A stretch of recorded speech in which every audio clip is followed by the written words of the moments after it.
just like you're seeing it right now. It's about 500,000 people tonight.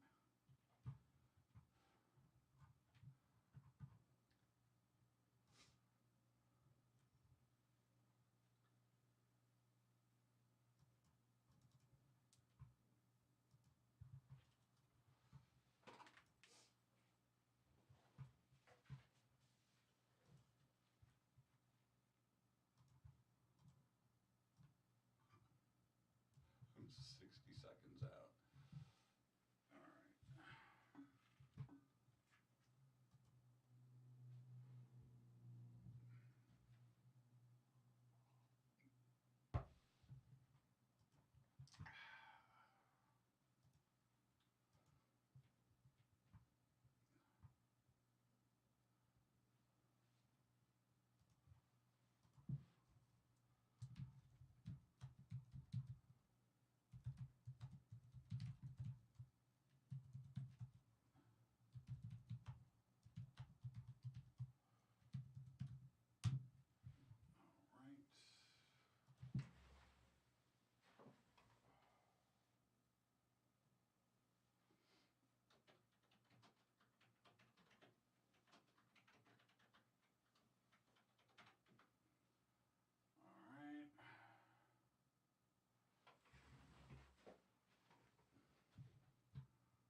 People are popping up pictures of you already. Okay.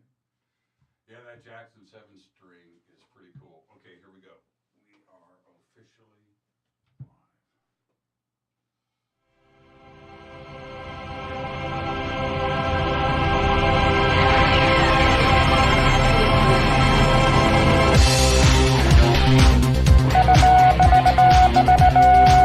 Bespoke radio for the masses.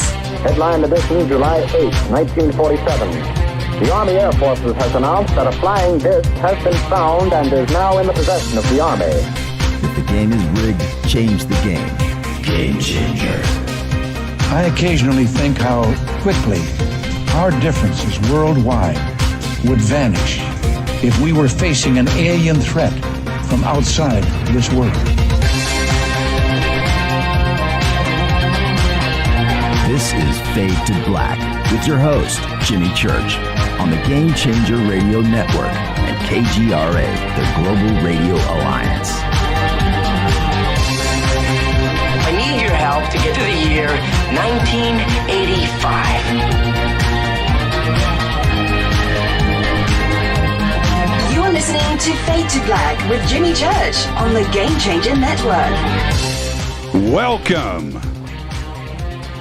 Fade to Black, bespoke radio for the masses. Yeah, man. Today's Monday, February 28th, 2022. 59 days into the new year, only 306 days left. Let's do this, man.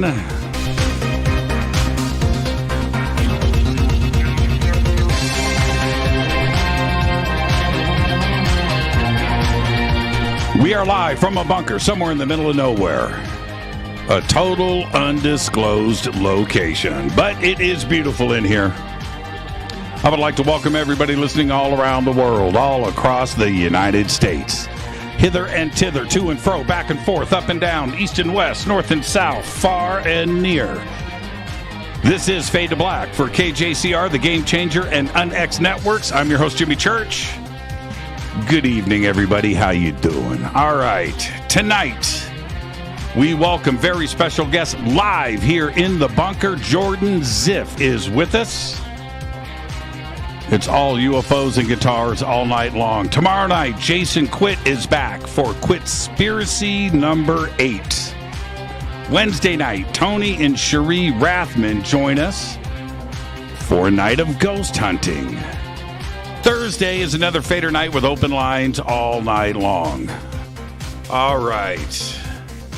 Let's jump straight into it tonight. It's been a crazy, busy weekend.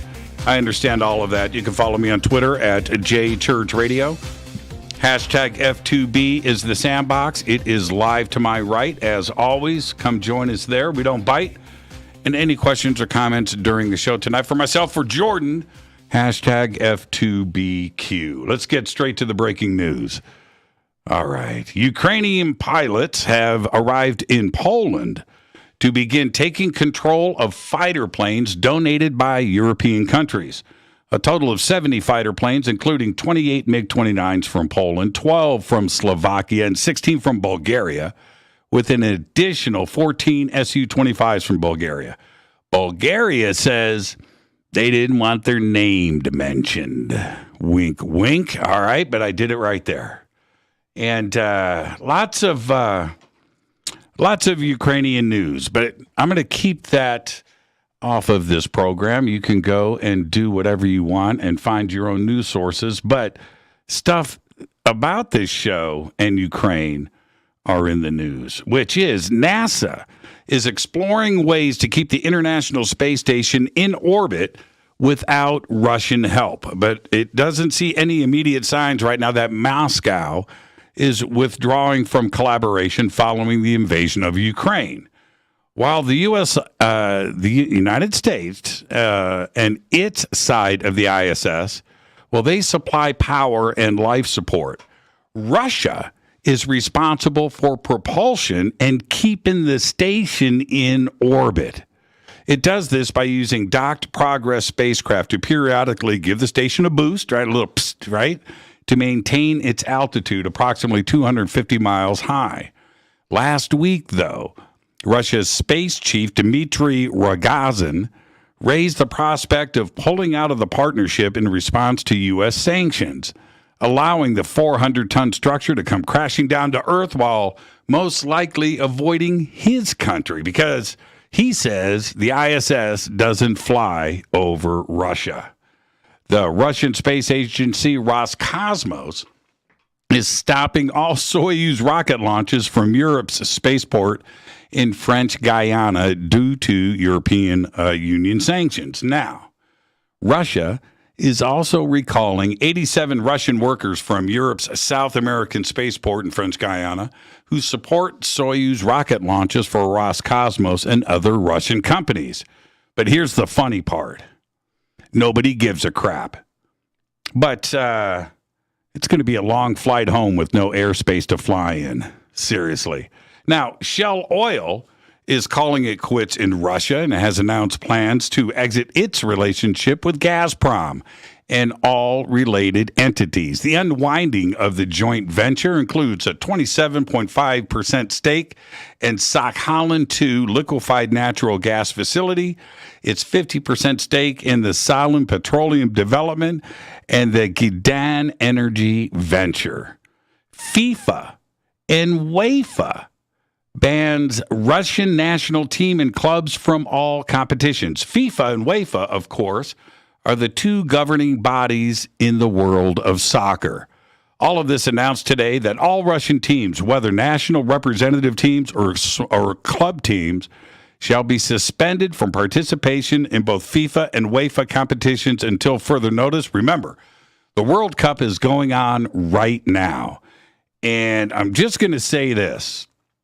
Out of all of the sanctions, out of everything that has gone down, FIFA and UEFA and the World Cup, more powerful than most world governments. This is a big deal. All right. Anonymous continues to hack Russian state, military, and media websites, including the Kremlin, RT, and news sites, and even Forbes.ru, displaying messages to the Russian people.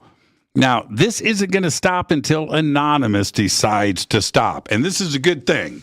Anonymous is decentralized. You can't stop them. And what Putin never considered is that some of this hacking is coming from inside Russia. There you go. We love Anonymous. Let's get the show cracking. Happy birthday to today. Gilbert Gottfried is 66. Donnie Iris. Do you remember Donnie Iris? Like the first week of MTV. Today he's 79. Had that hit song, Aaliyah. Zebra frontman Randy Jackson is 66. Remember that hit, Who's Behind the Door? Do you remember that hit? Who's Behind the Door? You remember that?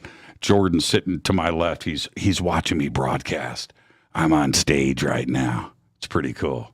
The B-52's Cindy Wilson today is 66. And our dead guy's birthday today is Brian Jones. 1942 to 1969, died at the age of 27. Brian was the founder and original leader of the Rolling Stones. In June 1969, the Rolling Stones asked Brian to leave. Drugs, alcohol, goofing around, and asked him to leave the band that he had named. Guitarist Mick Taylor took over guitar duties in the band, and then less than a month later, at 27 years of age, he died by drowning in the swimming pool at his home. Happy birthday, Brian Jones. On this day in history, 1953, OTD. Cambridge University scientists Watson and Crick announced that they have determined the double helix structure of DNA. Wow, 1953. Fader fact. Built on, this Fader fact is for Jordan. Built on the corner of Farewell and Marlborough Streets in Newport, Rhode Island, the White Horse Tavern was built before 1673 and is believed to be the oldest tavern still standing in the United States. You didn't know that, though, did you? I sure did. It's pretty cool. Tonight, very special guest Jordan Ziff is here. He's sitting to my left. He's live in the bunker tonight. We're going to be talking UFOs and guitars all night long. Tomorrow night, Jason Quitt is back. We are doing Quitspiracy number 8. Wednesday night, Tony and Cherie Rathman join us. And, ghost hunting all night long here on Fade to Black. And then Thursday night is open lines all night long. All right. Now time for me to hit this River Moon coffee.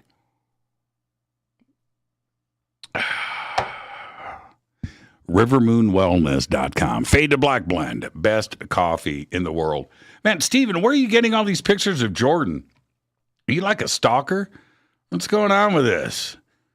I mean, I got Jordan, man, 7 strings. We're going to talk 7 strings. This guitar right here, check it out. I just checked this guitar out. Jordan brought this. You know what? We'll get this live on camera here in a bit, but that's a beautiful guitar. Okay, so yeah, tonight it's all guitars and UFOs. All right? All right. Where do I start? Well, I wanted to take a moment and say that I'm totally heartbroken about what is happening right now in Ukraine. And just 5 short days ago, now I thought about this morning. You know, it's Monday. And just 5 short days ago, last Wednesday, I remember announcing the start of the invasion by Russia live on the air. And that was at 9:30 p.m. towards the end of the show on Wednesday night. And took the wind out of my sails. And if you remember, we had a massive internet outage here in Los Angeles, and my internet went down. Totally unrelated, but you would think, right? Oh, you got a Russian invasion going on. The internet's going down. It's the end of the world. And it was a very moody evening for me that night. And I, like everybody else, watched things unfold live on television, and I don't like watching the news live. And here I am forced into doing this. And honestly, it seems like it was a month ago. I cannot believe it has only been 5 days. It's only been 5 days. 2 days and a weekend later, right? And here we are. I wake up this morning, and I've been dealing with this all weekend, knowing that we've got a week's worth of shows in front of us, and I am just like everybody else in the rest of the world right now. I am dealing with this both emotionally, passionately, and then I've also got to be a professional. And what do I do? You know, and it seems that most of the world has responded, and most everyone is in shock with developments. But the overwhelming support for the people of Ukraine from the entire planet is exactly what they need. All right? And that part of it is elevating my dark mood.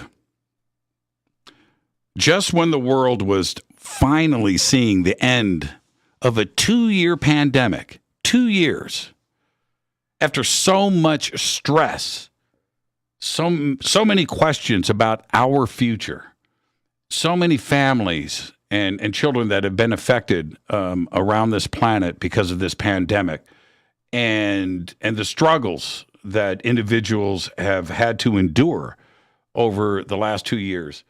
And I mean, at this is the moment, a week ago, this was my mood.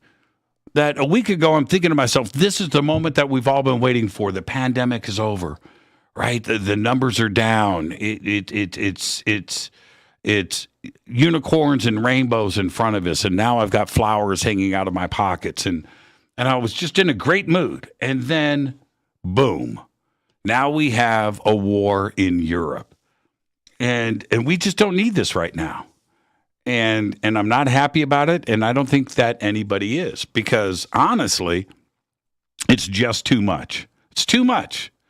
We've all been asked to sacrifice so much over the last 24 months, and we've all done that. And in our own small ways, we have sacrificed.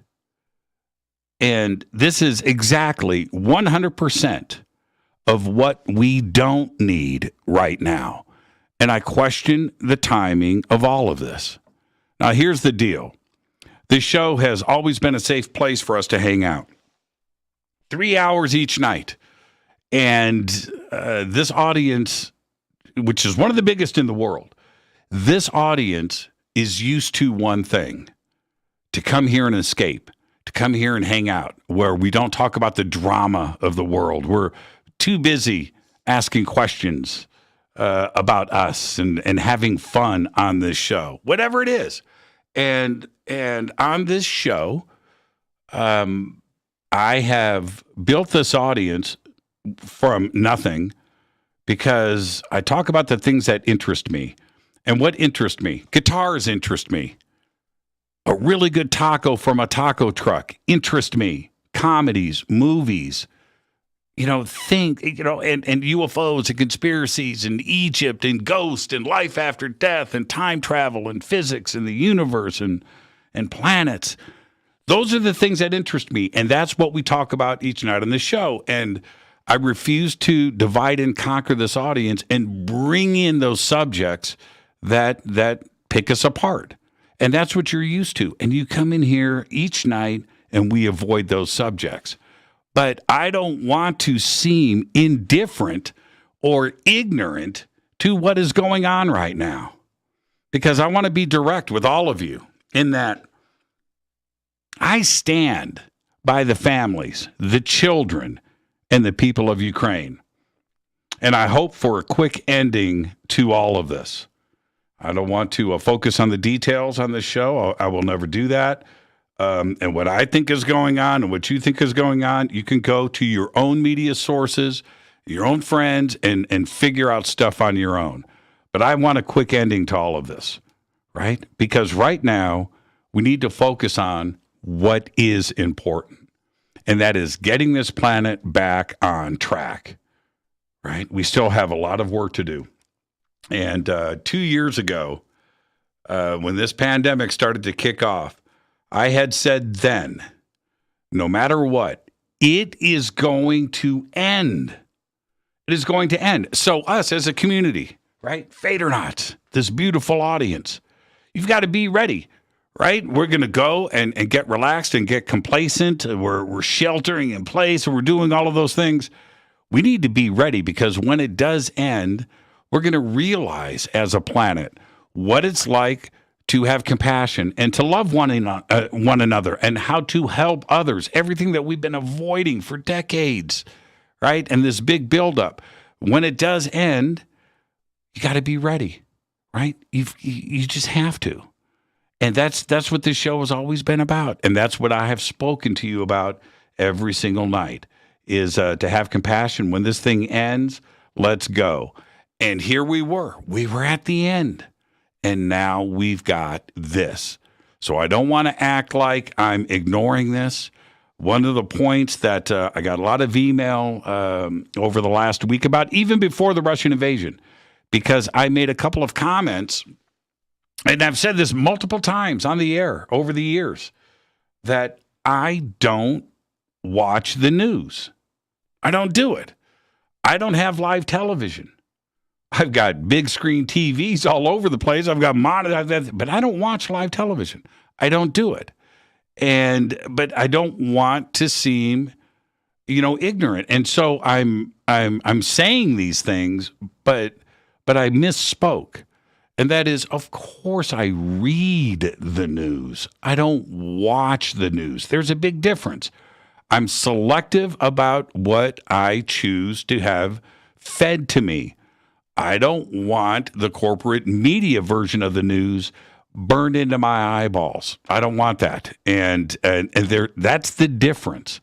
So I've been reading the news and what is going on, and I felt the build up to this. I did. I didn't expect everything to happen on Wednesday, but it did happen.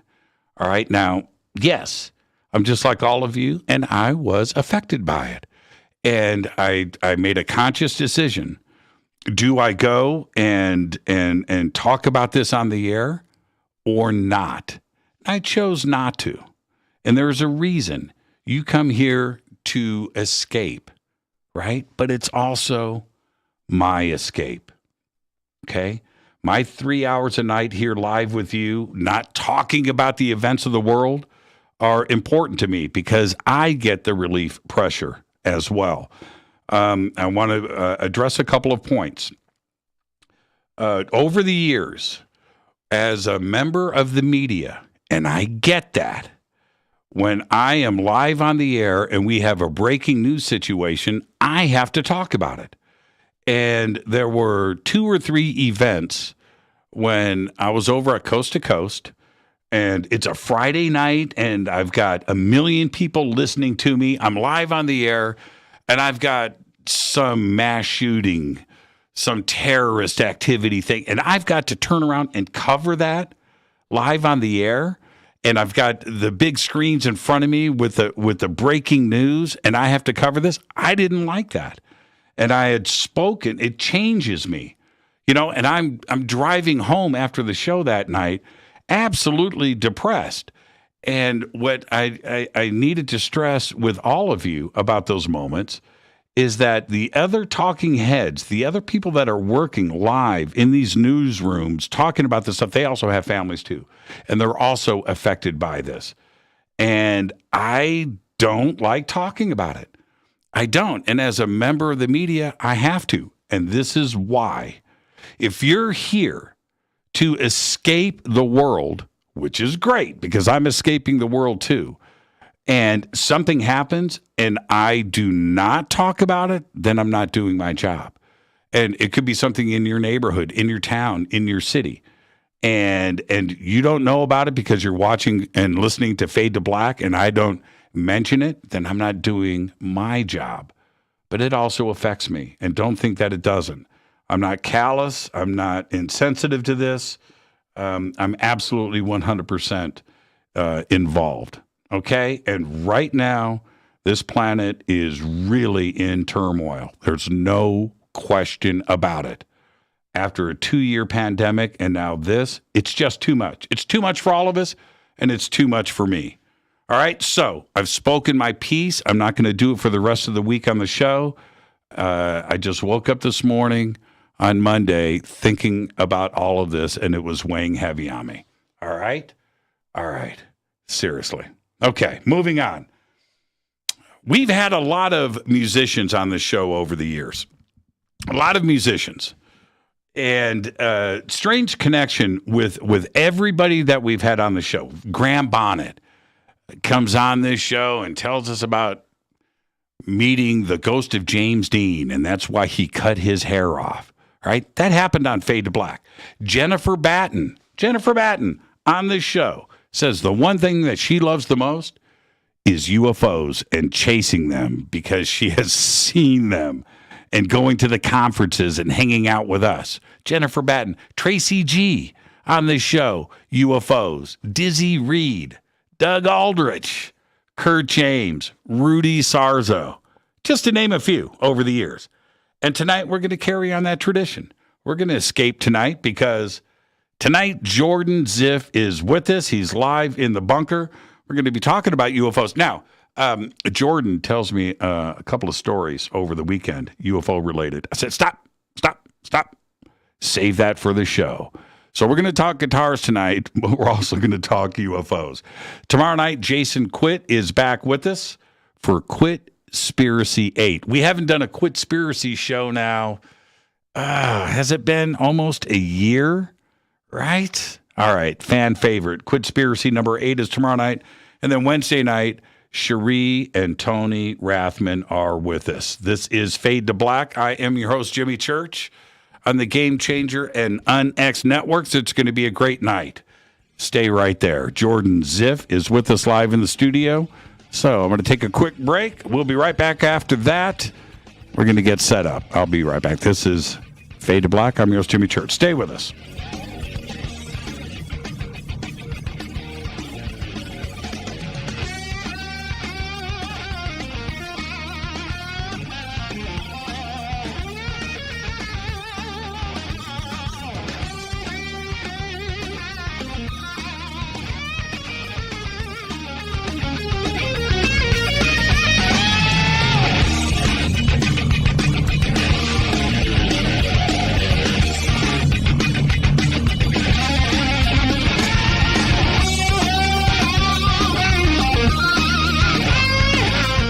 This is Nicole Church, daughter of you-know-who, and you're listening to Fade to Black on JimmyChurchRadio.com and the Game Changer Network.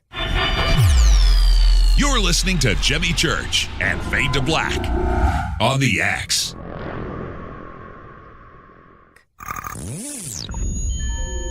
You're listening to Jimmy Church, Fade to Black. Fade to Black will now pause for alien identification. The station that talks the net. Introducing the Game Changer blend from River Moon Coffee that delivers a customized blend made specifically for the Fadernauts. If the game is rigged, change the game. It's a bolder cup with some bite. Game Changer is the coffee of choice for those that prefer an organic dark roast that is slightly lighter and milder, but it's still dark. With wild notes of pecans and chocolate with a rich, balanced, full-bodied cup that is roasted to perfection for a great coffee to start your day, as an after-dinner coffee or anywhere in between. Artisan, small batch roasted to perfection. USDA certified organic, all River Moon coffee is freshly roasted and packaged in the USA. Just go to rivermooncoffee.com or click on the banners over on our site and use the promo code F2BBLEND for 15% off of your order today. rivermooncoffee.com. This is the only way forward. This is Fade to Black. Make contact. This is Jimmy Church of Fade to Black, and you can get our podcast for just $2 per month. All you have to do is click on the podcast banner over at jimmychurchradio.com. Hi, folks. It's troubling times, and fear is pushing emotions, which in turn pushes health the wrong direction. Do you ever get an ache because life is uneasy? Try Life Change Tea at getthetea.com. Life Change Tea works on your digestive tract, helping to move food through quicker and comfortably so your health is spot on. Life Change Tea may not help with world issues, but it will help with your digestive issues.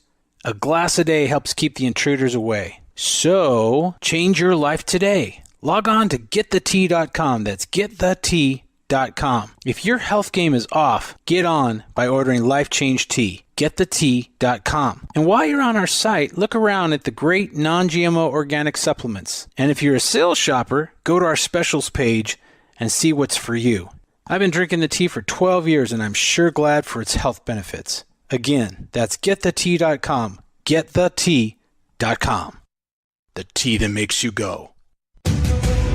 the new KUNXDB, the UNX network, bringing you the best in paranormal programming in premium high-definition streaming audio and video. Log on to the network at unxnetwork.com and check out the growing lineup of programs, including Jimmy Church, Whitley Strieber, Micah Hanks, and many more. Sign up for the free UNX newsletter, follow the UNX blog, or pick up the latest edition of the UNX magazine. Be sure to follow us on Facebook and Twitter.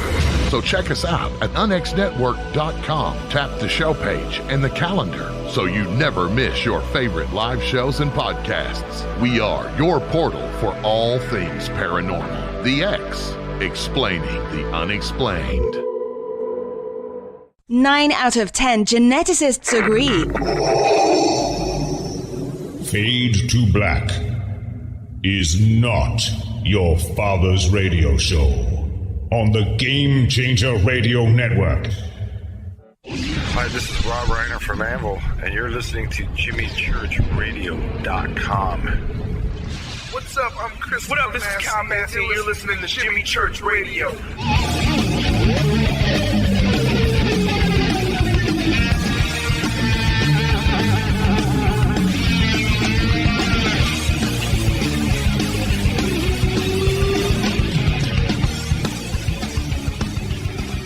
All right, welcome back. Fade to Black. I am your host, Jimmy Church. Tonight, Jordan Ziff is with us, as you can see, live in the bunker. Tomorrow night, Jason Quitt is back for Quitspiracy 8. Wednesday night, Tony and Cherie Rathman. A night of ghost hunting. Thursday is another Fader night with open lines all night long. Tonight, it's Jordan Ziff. And now check out this bio. Hot shot guitarist Jordan Ziff started touring at a very young age of just 15 years old with his band Age of Evil. The band eventually morphed into a Beatles-like band called Waxy Sugar. Since Waxy Sugar, for the last 6 years, Jordan has been playing with Marty Friedman and also took over the lead guitar position in Ratt. And because of the slowdown in touring over the last 2 years, Jordan decided to go back into writing and put together the band that he always wanted to do. That band is called Hot Crazy. I posted their videos. Hot Crazy. It's crazy hot. Hot Crazy. It's Hot Crazy. Yeah. Okay. Posted their videos up in social media today, and you can go over to hotcrazyband.com, and the links for that are in social media and, of course, over on our website. Welcome to the program. How you doing, man? I'm doing great. Thank you so much for having me. Okay, now, see, this is why we sound check. Okay, Jordan, lean into that mic. Can you hear me better now? Oh, wait a minute. Now talk. Can you hear me better now? Is it unmuted now? Oh, man, it's great to have you here. And do you have the opportunity to, be live in a radio studio and do interviews like this often? I have not done this in a really long time, actually. So it's very exciting. And this is the deal. I'm going to jump straight into it. Obviously, I like guitars. It's a pretty cool place to hang out, isn't it? Yeah, it's really awesome. Really cool guitars here. Oh, man. And but here's the deal. I'm just going to get straight to it. Your name has been popping up. I'm in the guitar world, right? And it's been popping up over the years. And you've managed to, in quite short order, to build a name for yourself. Do you feel pressure with that? That you go from doing your thing in Phoenix to the world stage. Is there pressure? I mean, there's always pressure in a way because you always just want to be the best that you can be, and me being the best that I could be is what created me. So in a way, it's more just me pressuring myself to be the best that I can be. Well, and yeah, okay, you should run for office. That's a good political answer. But you know that there are guitar players like me hanging out at the shows now going, okay, this guy better be good. It's funny because that kind of stuff never bothered me because I never really cared about guitar and the aspect of it being a competition to impress other guitar players. It's like, if I do a good show, I'm happy with myself, and if I don't, I'm not. But it's not because, oh, like this guy was in the audience, so I better do really well tonight, you know? Who has showed up at some of your gigs, other guitar players? So many people, but for me, I think, okay, so a really big deal for me was on my first tour with Marty, Jason Becker came to our show. Oh, man, and, right. And you know, for me growing up, I was a huge Marty and Jason Becker fan, and for him to be in the audience watching that show was just such a huge deal for me. That was maybe the one and only show where I was like, dude, you can't screw this up tonight. You have to be really good tonight, dude. And now let's talk about playing styles for a bit here. How old are you? I'm 30. You're 30. Okay. So you, there's a whole era, obviously, of guitar players that influenced somebody like me, you know, at my age, that we grew up with, right? So I'm in real time dealing with Led Zeppelin or, you know, Ted Nugent or whatever that was happening in the 70s and the 80s. And of course, Eddie came along later. But those were the influences. For you growing up, what were your influences early on? Well, it's very odd, actually. I mean, not odd, but kind of odd because the way that I play guitar now is not necessarily related to my original real guitar influence, which was Santana. And he was, when I was probably around 7, that's when the song Smooth came out. And I know. I'm young. I'm super young. And that song came out, and my dad was into it, and he's like, dude, check this out. And the tone and the phrasing and all that was just something about that was the thing that was like, okay, like, because even before that, I was telling my parents, I want to get a guitar. And they were kind of, I think, not taking me super seriously about it because I was into like the Beatles and stuff like that. And I just, it wasn't about guitar playing for me. It was about like, I want to be the guitar player of a band. You know, and then that song came out, Smooth, and I just loved how the guitar sounded. So I'm like, I need to play guitar. That was, of course, like the first thing I learned on guitar. And it kind of, and then at that same time, I was really into bands like Blink-182 and Sum 41, and I was really into pop punk stuff. And I felt that was really great for the time because easy to play, right? Exactly, easy to play. So you can start jamming with people instantly, right? Because if Van Halen was my favorite thing ever that made me pick up the guitar, I feel like I would have been so discouraged because I wouldn't be able to play it right away.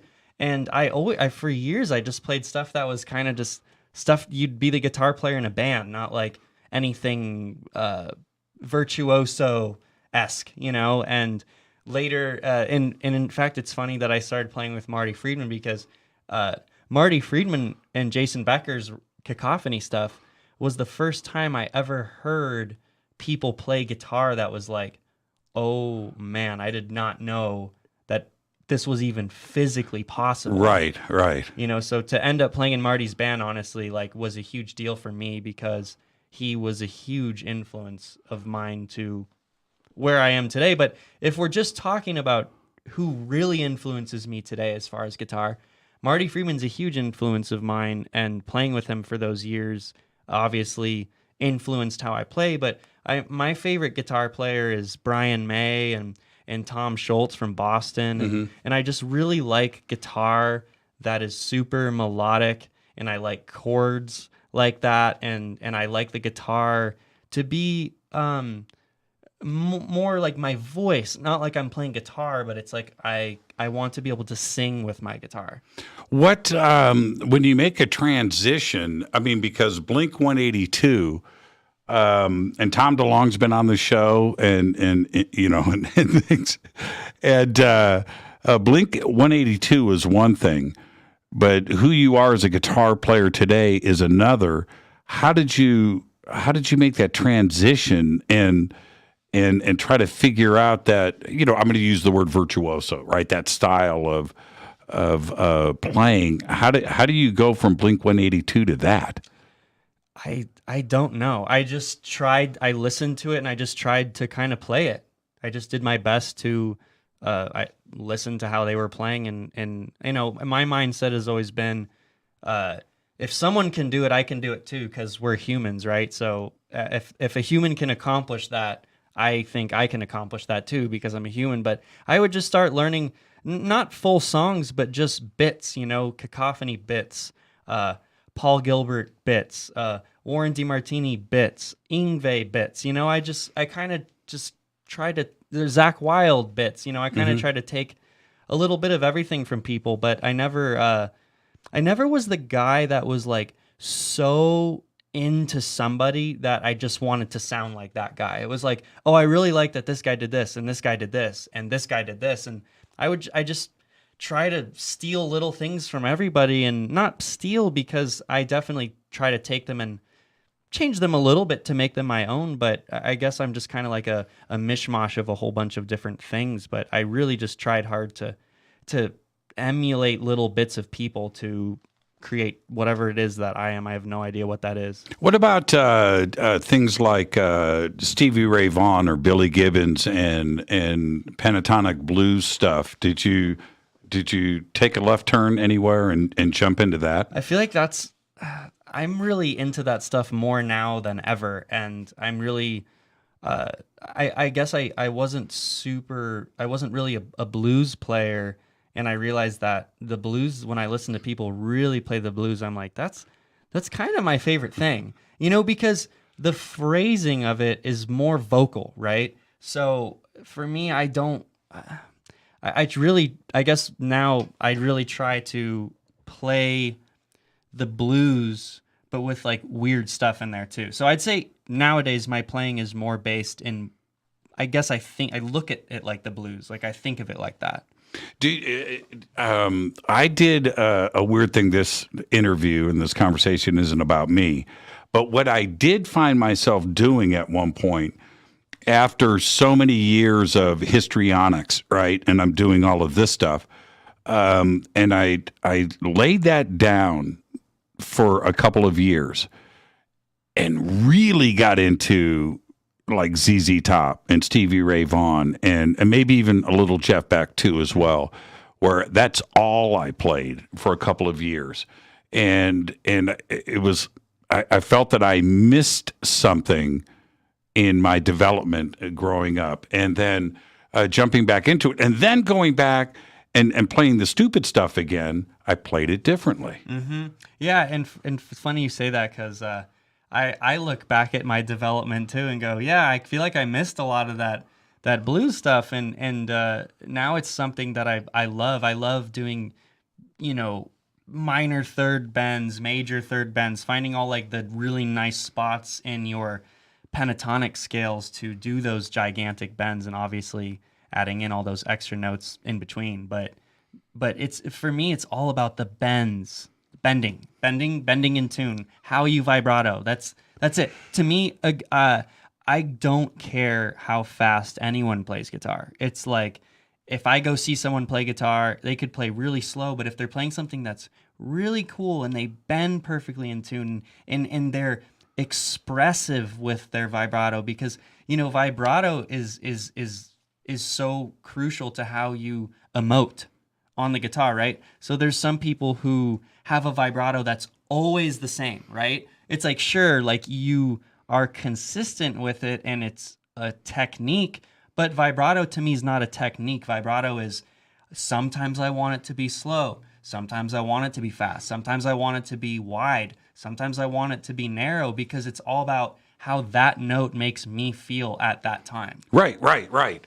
And there is too many notes is great. I love that. I love watching and appreciating the amount of time that has gone into that. And then I shift back and think about Miles Davis and his comments about this, because Miles is the opposite, right? He's playing single note melodic things from the heart that you are waiting for the next note, right? You're like, oh my God, what's he going to play next? Yeah. And he grew up in an era of these million note, great jazz players, but, and fantastic, right? But Miles would say, you know what, a million notes is cool, but there's something else going on. And I think there's something to be said for that, to wait for the next note instead of the next 30. Right. And it's not that I would ever discredit the musicians, but, you think about it from like a perspective of people that aren't musicians and, they go to the shows generally for what? To see who?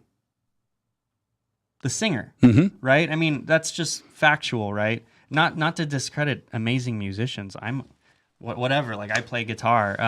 And I think that you can take any instrument and become a vocalist with your instrument if you look at it that way. If you can think like a singer, you can play your instrument how a singer would. And when you do that, it will connect to more people than ever. That's right. And now there's another part to this, though. Did you take lessons? I did take lessons, actually. I took lessons for the first few years, for sure, and then didn't take lessons for a while, and then took lessons probably for another year from the same guy. And just, but I would say that he showed me a lot of cool things, but I would say my whole perspective on guitar is very self-taught, the way that I guess my perspective is. It's I'm not really a theory guy. It's really just an ear thing and just trying to figure it out, Now, being a hired gun and playing somebody else's material is one thing, but writing your own material, that's a whole nother situation. How did you develop as a songwriter? Because you're learning and things. How did you mold yourself into that? I don't know. I think that songwriting is kind of something from within. I guess it's learned. I don't know. I mean, I guess I don't really talk about this topic with a lot of people, but it's just from listening to a lot of different genres and being able to kind of read between the lines of how they came up with that, and why they came up with that, as opposed to like, oh, they came up with that. Or like learning a song and really understanding why, try to get into the minds of people of why they did something, not how they did something. And I think that over time, you learn so many songs, you listen to so many songs, and you just kind of start to go, I like this, and I like, just like learning an instrument. I like this, and I like this, and I like this. How do I put these things together into my own type of songwriting? Do you write in your head first? It depends. Generally, I'd say yes, but sometimes I just pick up a guitar or sit at a piano and just start playing stuff. But I would say most of the time, it's kind of in my head first of just something that will pop in my head, like a melody or whatever, and I'll just kind of pull out my phone and sing something into the phone and save that for later and kind of come back to it and go, what was I thinking there? What challenges you today? And I'm asking you this because you can play whatever you want to play, right? Whatever it is, you can go and get it done. How do you challenge yourself? Writing. Yeah. I mean, for me, writing is the biggest challenge. I want to continue to just write really cool stuff that I think a lot of people will appreciate. It's not, there's that line of and hot crazy is really just stuff that we want to hear, right? So, but I believe that so many people want to hear something like that as well. But there's that challenge of not going too far with something of like, like where people like, I don't get that. You went a little bit left field here, and I really love that too. I love to write weird things like I have so many instrumental songs that I never released, and they're just like, they do this thing and then they go into this completely different thing, and then they go back to the original chorus, and it's like, it goes like, it takes you on this whole journey, and I love that too. But I guess my challenge is not doing that. My challenge is it being more digestible. And now let's talk about Hot Crazy for a second. The idea for the band, you've got two things going on. in my opinion. You've got the visual presentation, and then you've got the music. What came first for the band, for you? What did you want to put together first? The music, for sure. For me, it's all about the music. It starts with the music, and I want to be in a band where you can kind of write whatever you want, and you can also look however you want to look. And to me, that's so beautiful because if you're in a hard rock band, it's like people expect your albums to always sound like this. If you're in a metal band, it always sounds like this. If you're really poppy, it's expected to be more electronic. And it's just like, I want to be in a band that we can do anything, which we will. We will do so many different things, and I'm very excited about it. Now, okay, so now we've got the image side of the band of Hot Crazy, which if somebody is just listening to the tracks and they have no idea what's going on, right? And then they turn around and see the image of the band, there's a certain shock value there that is really bleeping cool, right? Can't deny that. Yeah. How do you go out and find musicians that are of that caliber that can hang and do this, but also have the willingness to throw caution to the wind and just do whatever you want as far as image goes? I mean, honestly, pure luck to find people like that, because that's not an easy thing to do. And we're all on the same page about what we want this band to be, and we write beautiful things together, and we're always going to be wanting to push the envelope and look weird, like look whatever we want to do. And to me, this look, like how we look, isn't weird to me. I think of like Earth, Wind, and Fire or something like that. Like that was so like Right. That was a thing, right? Like was. people forget, it's like that was a thing, and I love that, and I really want to do that, because when I go see a band play, I don't want to go see a band that's wearing what I'm wearing. I want to go see a band that comes out and it's like, whoa, like you guys putting on a show. You guys changed your clothes from the clothes that you came to the club wearing. That means a lot to me. All of those things mean a lot to me. Putting on a show is half of the sale. Yeah. It's important, and I think it's not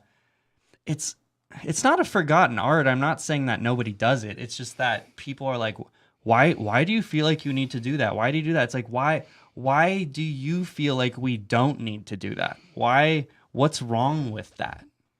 I always go back. I don't want to date myself, but if we go back and look at something like Van Halen, we know what the albums did, but the circus came to town when they were on tour. Right? And they were there to entertain. You knew the music was going to be there, but it was about the show and the circus, wasn't it? Right. And I like I said, I'm not saying nobody does that, but it's just I don't understand why more people don't do that. Like why they don't want to. It's very confusing to me. I was on tour with a band, not going to say who it was. One color of lights. No lighting guy on tour. That's it. They wanted no action on the stage. I thought, why, what? Now, for the audience, now I understand the artistic statement that they're trying to make, right? That we're not about the show. But you know what? People are still buying tickets. Right. I think it just depends on what you want to do and what your type of artistic integrity is. I mean, I just think that more is more. I want to write really crazy songs, and I want to look really crazy. I want to have crazy lights. I want to have sparks on stage. I want to go, play shows, and people that don't know us are like, who do these guys think they are? And then we play, and then they go, oh, that's who they think they are. And of course there's going to be there's always just going to be negativity of like we're trying too hard, and it's like, it's not that we're trying too hard. We just think it's cool. Like, that's it. We think it's cool. I think it's cool to wear high heels. I think it's cool to be super tall. I think it's cool to wear shiny red leather outfit. I think it's cool. I'm not trying to do or be anything. I just want to do it because it makes me feel good. Now, we're going to hit a break here in 90 seconds. And we have a mutual friend, Nilu, and I know she's listening right now. What's up, Nilu? And she approached me about you guys, so excited, and tried to get my attention. And I, like anybody else, right? We're busy, right? And things. And once I first heard the music, and then I saw what was going on, I understood her excitement. Right? I get it. She knows that there's something going on here right now. What about getting to the next stage? I know you guys are recording right now, but what happens next? Definitely proper management, proper booking agent, and we need a record label, to be frank, because we're very into high production value, high production music videos and all that, and it's definitely tough to fund all of it on your own. So that's kind of our next step right now, which we're doing and we're signing right now, which I can't really talk about, but it's moving. Well, I was hoping to get the secret reveal here live on the air. that was my, see, I just threw that, I was fishing. That's what we call fishing. Yeah. I was fishing. The band is incredible. When we come back after this break, I want to talk a little bit of gear. I want to get that out of the way, but I also want to find out the secret process of finding the members in this band, because it's clicking on all cylinders. I mean, you've got all the right things in the right place at the right time. Thank you. Let's take our break right here. This is Fade to Black. I am your host, Jimmy Church. Tonight, guitarist Jordan Ziff is here. We're going to talk UFOs. You guys stay right there. On the UNX and Game Changer Network, I'm your host, Jimmy Church. More with Jordan Ziff after this short break. Stay with us.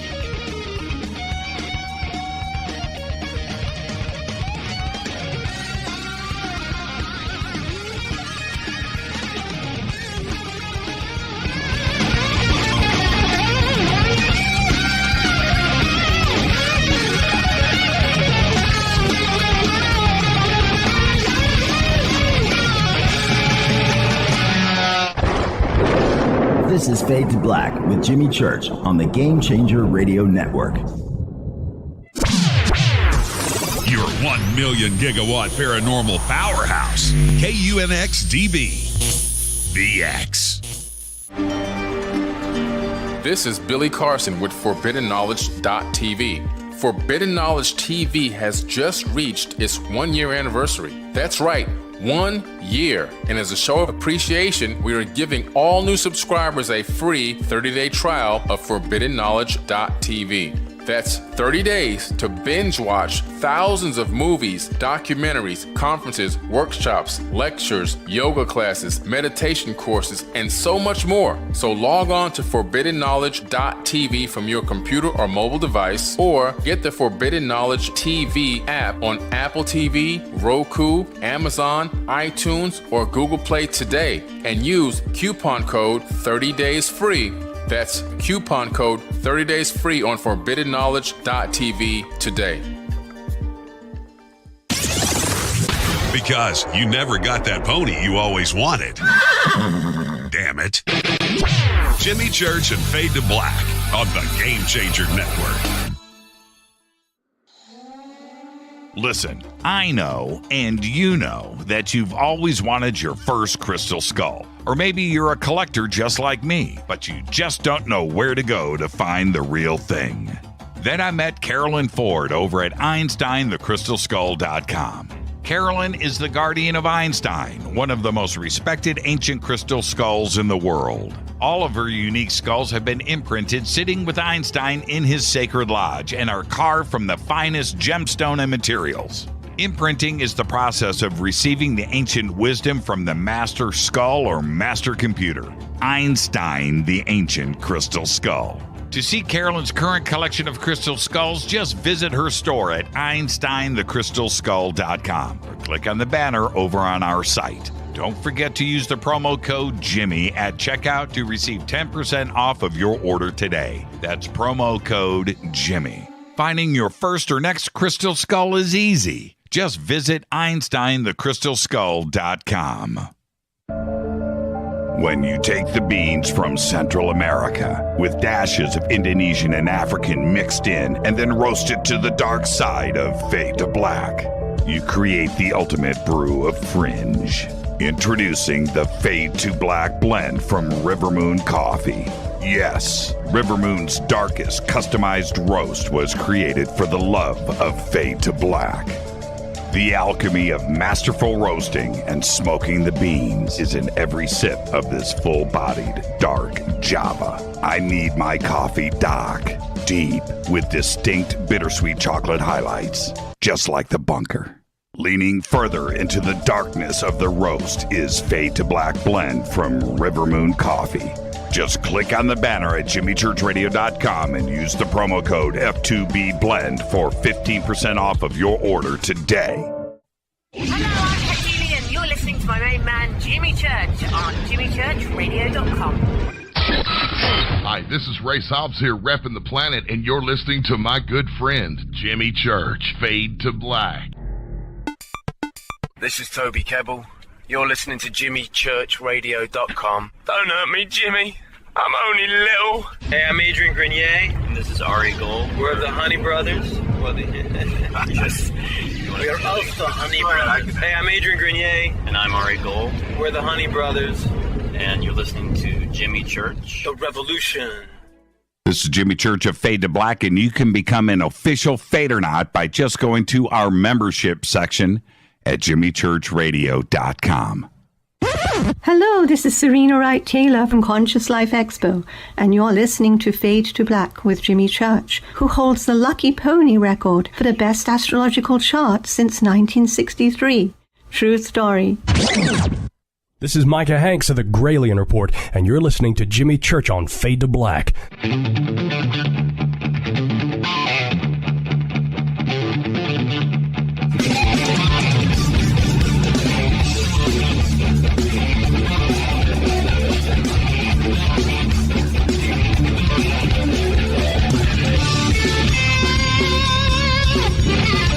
Welcome back, Fade to Black. I'm your host, Jimmy Church. Tonight, Jordan Ziff is with us live here in the bunker.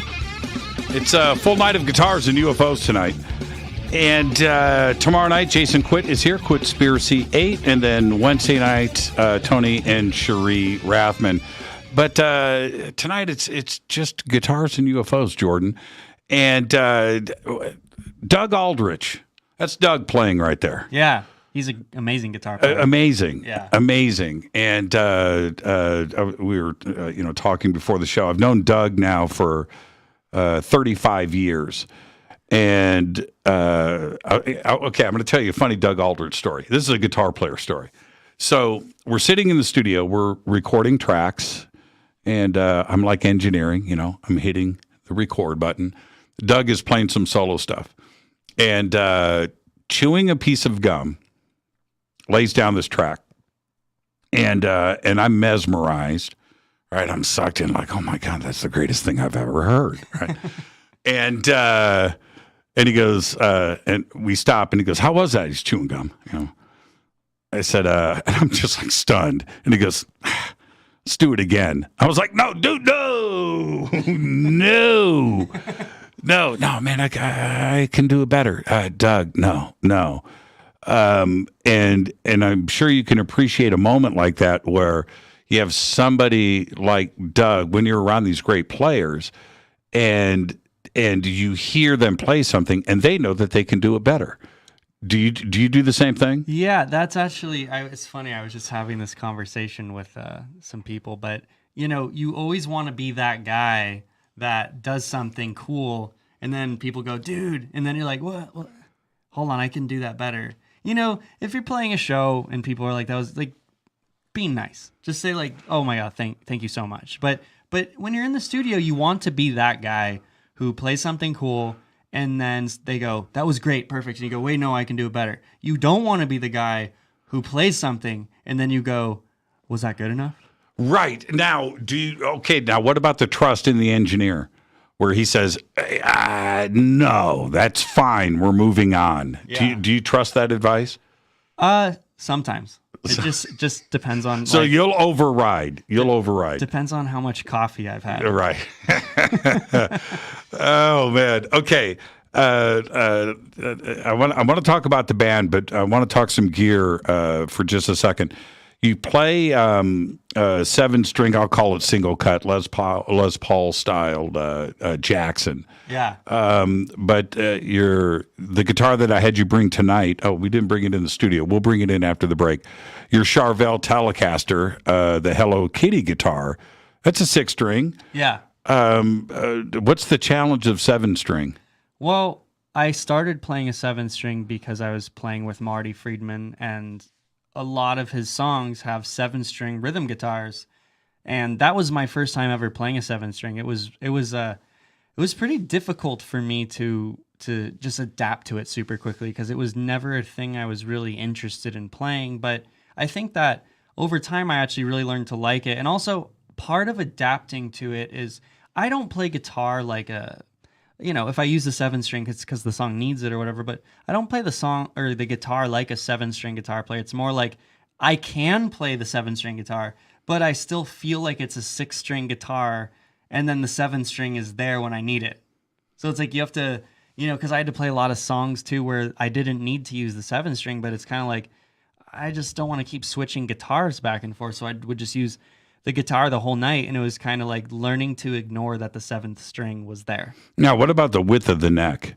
Yeah, the width of the neck is wide. It doesn't bother me so much, but because I guess I jam on bass guitar sometimes, so it's kind of like, it feels like in between a bass guitar and a guitar. And a little more shop talk. What gauge of strings?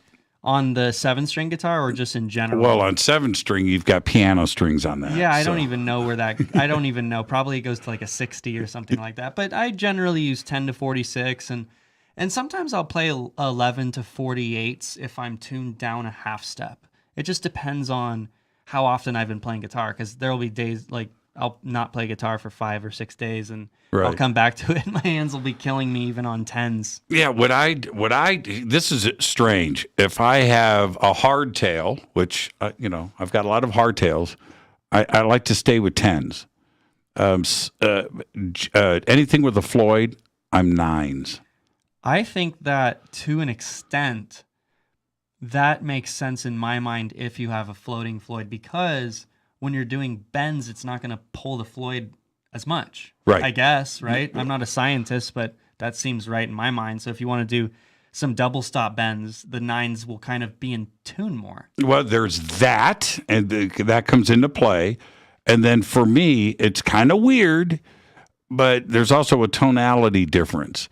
So the hardtails with 10s on it is a warmer sound, especially on the higher strings, where 9s have a little more tingy thing that happens, especially with distortion in certain amps. Yeah, I mean, Eddie Van Halen played 9s, and I think he had a pretty good career doing it. So, I mean, there ain't nothing wrong with it.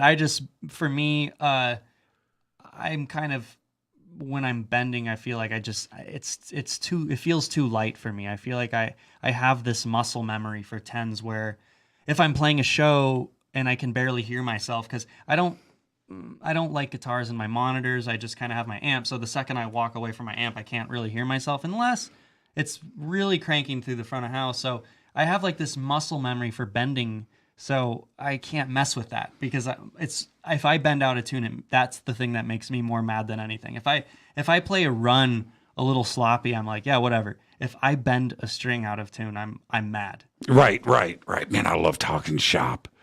This is just a great night on the show. Now, I could be wrong on this, but you don't use a whole lot of effects. No, I don't really generally like effects. I'll like the occasional like a little bit of delay or something. I don't like reverbs unless I'm in the studio and I'm doing like a cleaner sound, but I don't like reverbs on my dirty sound. I don't like chorus. I don't like... You don't tour with 50 pedals? No. I in fact, I have a product placement here. I have I have a signature pedal with this company from Romania called Beatles Effects, and it's an overdrive pedal, and it's kind of like a tube screamer, like a TS-808 or something. Are you talking like about the Ziffer? The Ziffer. Yes. That's the one, and I love that pedal, and that's kind of all I need, because I mean I kind of run through Marshalls, and my preference is Marshall Plexis, and sometimes it needs just that little bit extra, but I don't like a lot of gain in my guitar. So hold on for a second here. You're like the anti-guitar. You're like the anti-shredder right now. So you're saying live, what is in front of the microphone stand? A single overdrive pedal and a tuner. So I have two pedals. That's crazy town, right? Yeah, you're the anti-guitar player these days. I like things to always go right, not break. I just like a pure guitar sound. I mean, if I have an amp where I plug in and it sounds great, I'm not even going to put anything in front of it. But generally, amps need a little bit more gain, or it needs it just purely. I use it a lot of times just for kind of the cleaning up of the low end, especially when you're playing live, and I'm just not a huge fan of pedals, except for my Beatles Effects overdrive pedal. But yeah, pedals are not really a huge deal for me. I don't care. Now, you can verify to everybody, there's a friggin' lot of gear in this studio, isn't there? A ton. There's a lot of stuff in here. Do you see any guitar pedals? No. I one chord into the amp, and I'm cool, and that's it. I've always been that way. I never got sounds out of effects. And I know there's a lot of guitar players out there going, what? And I get that. I too, whatever floats your boat. I like one guitar knob. How many guitars in here have one knob on it, right? Yeah, just one knob, straight cable into the amp, and let her rip tater chip. Yeah, man, it's in your fingers, dude. Like, you don't need anything more. I don't like anything more than a knob on my guitars. I mean, like once again, in the studio, having a Strat or something with tone knobs and stuff, sure, you can mess around with that. But when I'm playing live, dude, it's like, please just give me a hunk of wood and an amplifier, and that's it. And now, how do you Plexis? Okay, for those out there that are hip to the guitar talk, and then we jump into the Plexi world. This is a whole nother level of gear talk. Okay, Marshall Plexis are there's two versions. There's new versions of it. The original Plexis were called Plexis because of the faceplate, but the deal with it is volume. Right? The only way to get those to sing is to get the output tubes to produce your sound, which means you really disturbed your parents and your neighbors, right? Well, luckily, I didn't get into Plexis until I was living in my own house, so my parents didn't have to deal with that, but my neighbors sure did. But I use a Rivera... a rock crusher. So it's an attenuator that you put in between, so I can turn my amp up to 10 and then take it down slightly accordingly. I mean, I have the Rivera on as loud as it goes too, but it's not as loud as just, straight through the amp. So, and what about the California version of the Marshalls with a preamp section and a master volume? Did you get good tones out of that, and do you use those today? Yeah, the only ones that I really love that have master volumes on them are the late 70s JMPs. Even before, I like JCM 800s, but even before JCM 800s are just, I know that they're, from what I understand, they're like the same circuitry, but they don't sound the same to me. And that comes with every Marshall sounds different, right? Like, there's no two that sound exactly the same, but I'm cool with the late 70s ones with master volumes, but even if I'm using that amp, I'm still going to put an attenuator in between it because I'm still going to crank the master volume to like 2 o'clock. Right. So in the videos, I wanted to ask you about this Red Marshall half stack that is sitting there. What is that? 77 JMP. And how did you find it? It's not mine actually. It's my bass player's. But I did find it in my defense. It was on Craigslist here in LA, and I already have so many amps, and that guy was asking a great price for it. So I'm like, dude, go buy this thing. Like it's a great investment. So is that why I did notice in the video that amp is behind your bass player? Right, because it's his. It's because What was I doing in the video? I had my Friedman, which I love Friedman heads too, you know, and Dave Friedman works on all my Marshalls, and he makes really amazing amps that, I mean, they're really similar to playing a Plexi. It's just you don't need an attenuator and don't need an overdrive pedal. I mean, the Friedman amps, I can just plug straight into it, and that's the beauty of that amp. So no reverb though. So you're dry. Yeah, I mean, you know, it depends. Like sometimes when I play live, I might put a delay pedal into my effects loop and just have it on where you just barely hear it at all whatsoever. But it just does a little something, you know. I don't know. It seems apropos to, you know, when I'm playing in Ratt to not have a guitar tone that's literally 100% dry. Now, I know everybody wants to hear this story. You've probably told it a million times. How did you get the Ratt gig? But I'm going to ask you that to tell you that story. But Ratt also is such a part of rock and roll history and what they meant.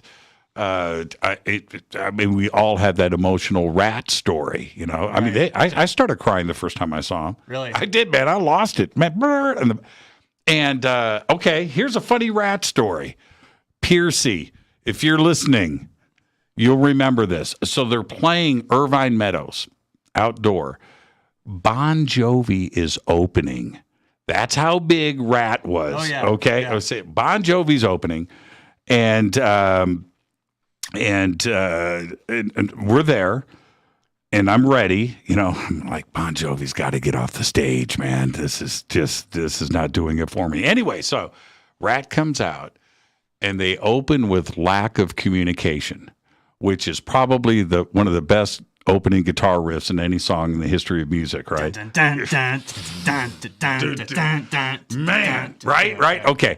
So they get like one bar into Lack of Communication, maybe two. I've got tears coming down, and Warren DeMartini and all of his majesty playing that riff, and the power goes out in the city of Irvine. I'm sitting up on the top of the hill, and I watch like chunk, these square blocks are going dark. The band is still playing, right? And then all of a sudden, power goes out at Irvine Meadows in the beginning of Lack of Communication. That was like hilarious. You've got to be kidding me. And it took like 2 hours. We stuck around. 2 hours later, the power came back on, and the show continued. But that's my Ratt story. If Piercy's ever going to listen to this, he's going to go, dude, I remember that. So were you a fan of Ratt before you got the gig? Did you know who the band was? Oh, of course. I mean, if you know what I'm saying that facetiously, but were you into Ratt? I was. When I was in high school, there was a period of time where, back when we had CDs, I'm aging myself right now. There's not a CD in this studio either.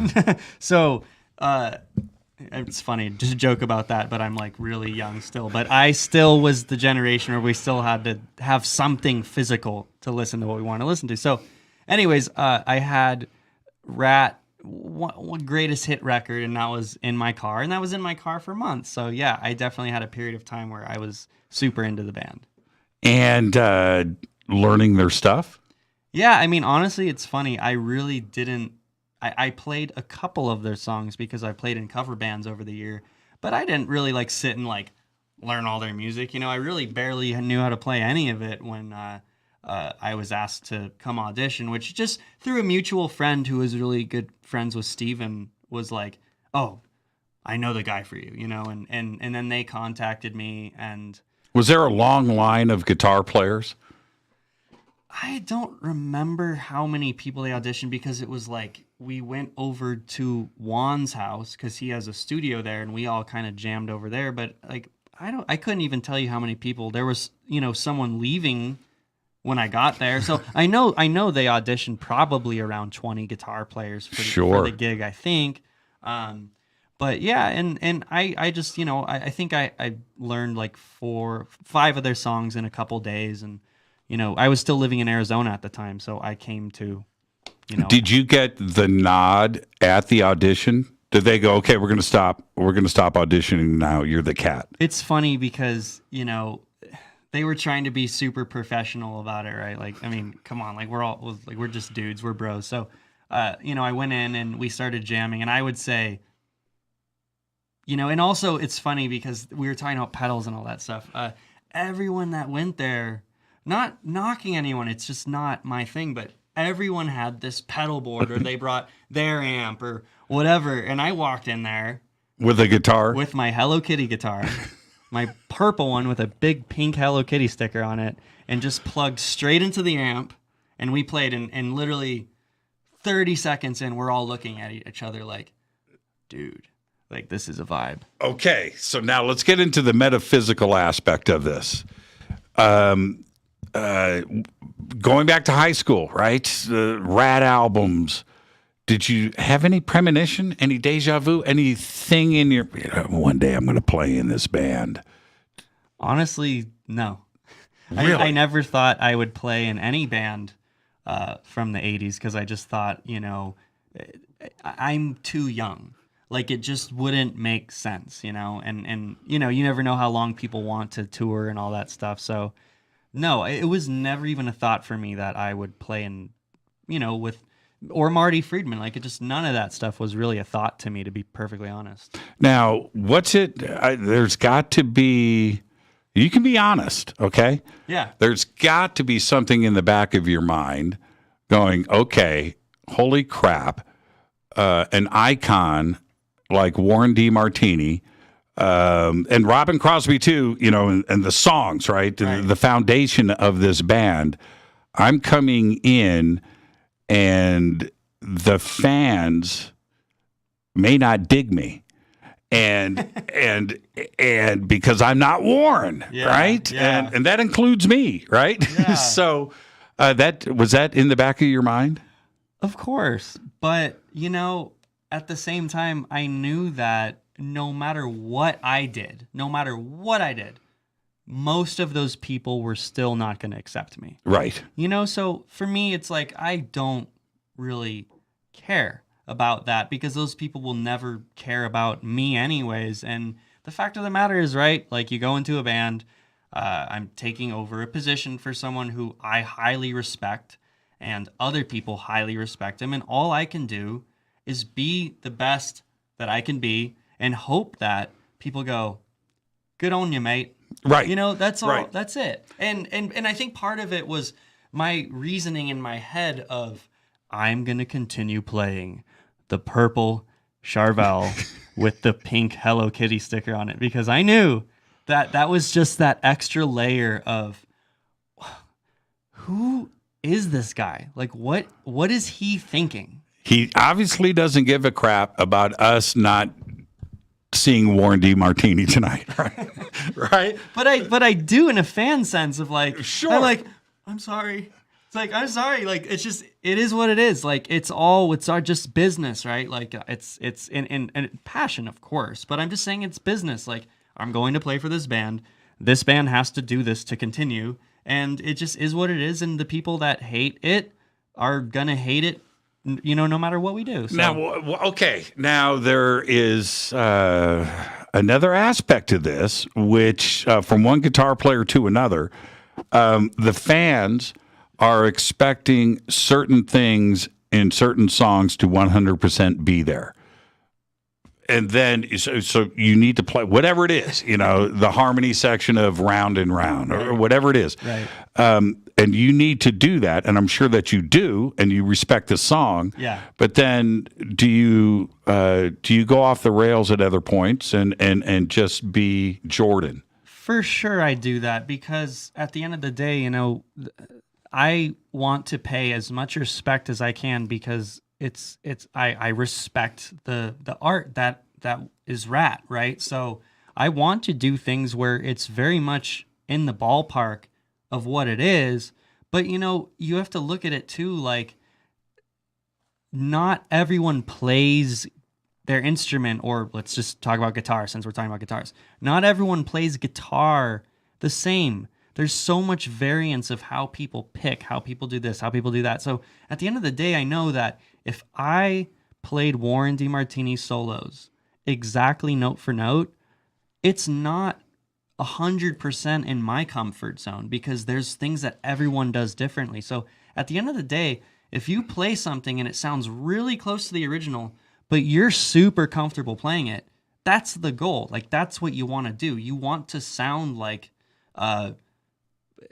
not to be like, I wrote it. You want people in the audience, in their perspective, to go, this guy plays it like he wrote it. Mm-hmm. Because I'm not playing the exact same thing. I'm playing stuff that's like comfortable for me. You know? Mm-hmm. Did you, before we head to the break, there is on the web, there's Robin Crosby's isolated rhythm tracks to Round and Round. Have you listened to that? I think I did years ago, but I don't remember much about it. Go back and listen to it. Yeah. Go back, because it is masterful, right? And think about it, not digital. There's no auto-tune. There's, that is 2-inch tape, right? Yeah. And how amazing that song was written and how it was played. It's incredible. Did you go back, and that is a rhythm track that everybody knows, right? You can't step out of bounds with that. Of course. And like, to be clear, like, I don't want to step out of bounds. It's just that there's moments where live we extend songs and stuff like that, and Warren just played whatever the hell he wanted to do live. So doesn't that mean that's probably what I should do, and not go, let me look at what Warren played live and try, like, it's like, that makes no sense, So it's just that there's always that leeway when you go into someone else's band to do things a little bit differently, Have you met Warren? I met him after the band or before? Twice before I was in the band, but it was very brief and just like hanging out and mutual friends and at a show and like, hey, like, I'm sure he doesn't even remember meeting me. He's a really cool dude. Yeah. So, but not after you've been in the band. Not after I've been in the band. Like, you're doing good, kid. Yeah, no, and you haven't gotten that yet. And I wouldn't expect that, to be honest. I mean, maybe. It's just that playing in someone else's gig is a weird thing. So, yes, it is. So it is. It is what it is. Let's take our break. When we come back, we're going to talk UFOs. That's right. This is Fade to Black. I'm your host, Jimmy Church, live in the studio right here. Jordan Ziff. Hey, Jordan, during the break, I want you to go get that Hello Kitty guitar. Let's show that to everybody. Sounds good. We'll be right back. Stay with us.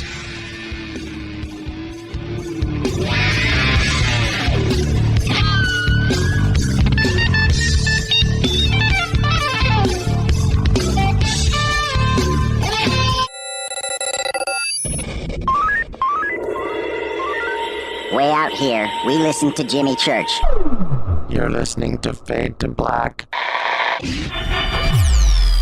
You're listening to Jimmy Church and Fade to Black on the X. ¿Qué tal, mis amigos? Yo soy Mario Carson, el tiburón, y los invito para que escuchen a mi buen amigo Jimmy Church Radio. ¡Claro que sí! This is Jimmy Church. Jason Martell's book, Knowledge Apocalypse 10-Year Anniversary Edition, is now available. Most ancient cultures speak of a time when their gods visited them. They never say their gods came from across the ocean or from the mountains. They always came down from the skies. Was ancient man visited by gods or extraterrestrials? We have not been told the full truth about our human past. There was a time when all the ancient cultures lived amongst beings they considered their gods. The search for truth leads us down the path of learning where the ETs might come from and why they are here. To understand some of these advanced topics and learn the truth about human origins, buy the new book from Jason Martell, Knowledge Apocalypse. Now in its 10-year anniversary edition, available on Amazon.com by clicking on the banners over on our site, or simply visit jasonmartell.com. That's jasonmartell.com. Do you want to be an official Fadernaut? Of course you do. This is Jimmy Church of Fade to Black. Just go to our membership section at jimmychurchradio.com. Fadernauts. When you think about the future of our country and where we're headed, do you wonder about the food supply? I do. Disruptions in the food supply chain could be disastrous, and they usually occur with little warning. That's why the smartest thing you can do today is to stockpile emergency food, water, and other essentials. I personally recommend My Patriot Supply. They're the nation's largest emergency preparedness company, serving millions of customers for more than a decade. In fact, they're the only source my family trusts for our preparedness plan. You should too. Right now, save 20% off a full 4-week supply of delicious meals that provide 2,000 calories a day. Saving 20% helps too, doesn't it? Especially now. So go to preparewithjimmy.com and get ready.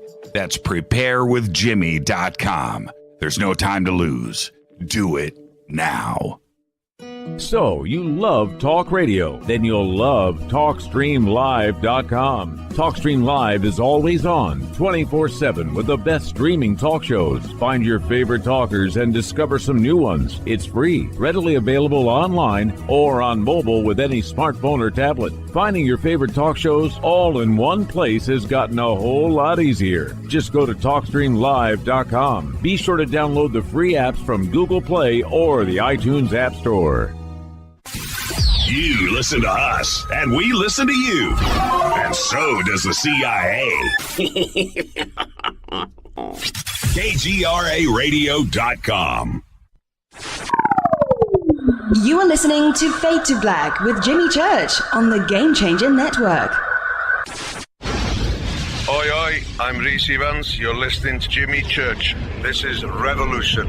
The revolution will not be televised. The revolution is on radio. Ciao.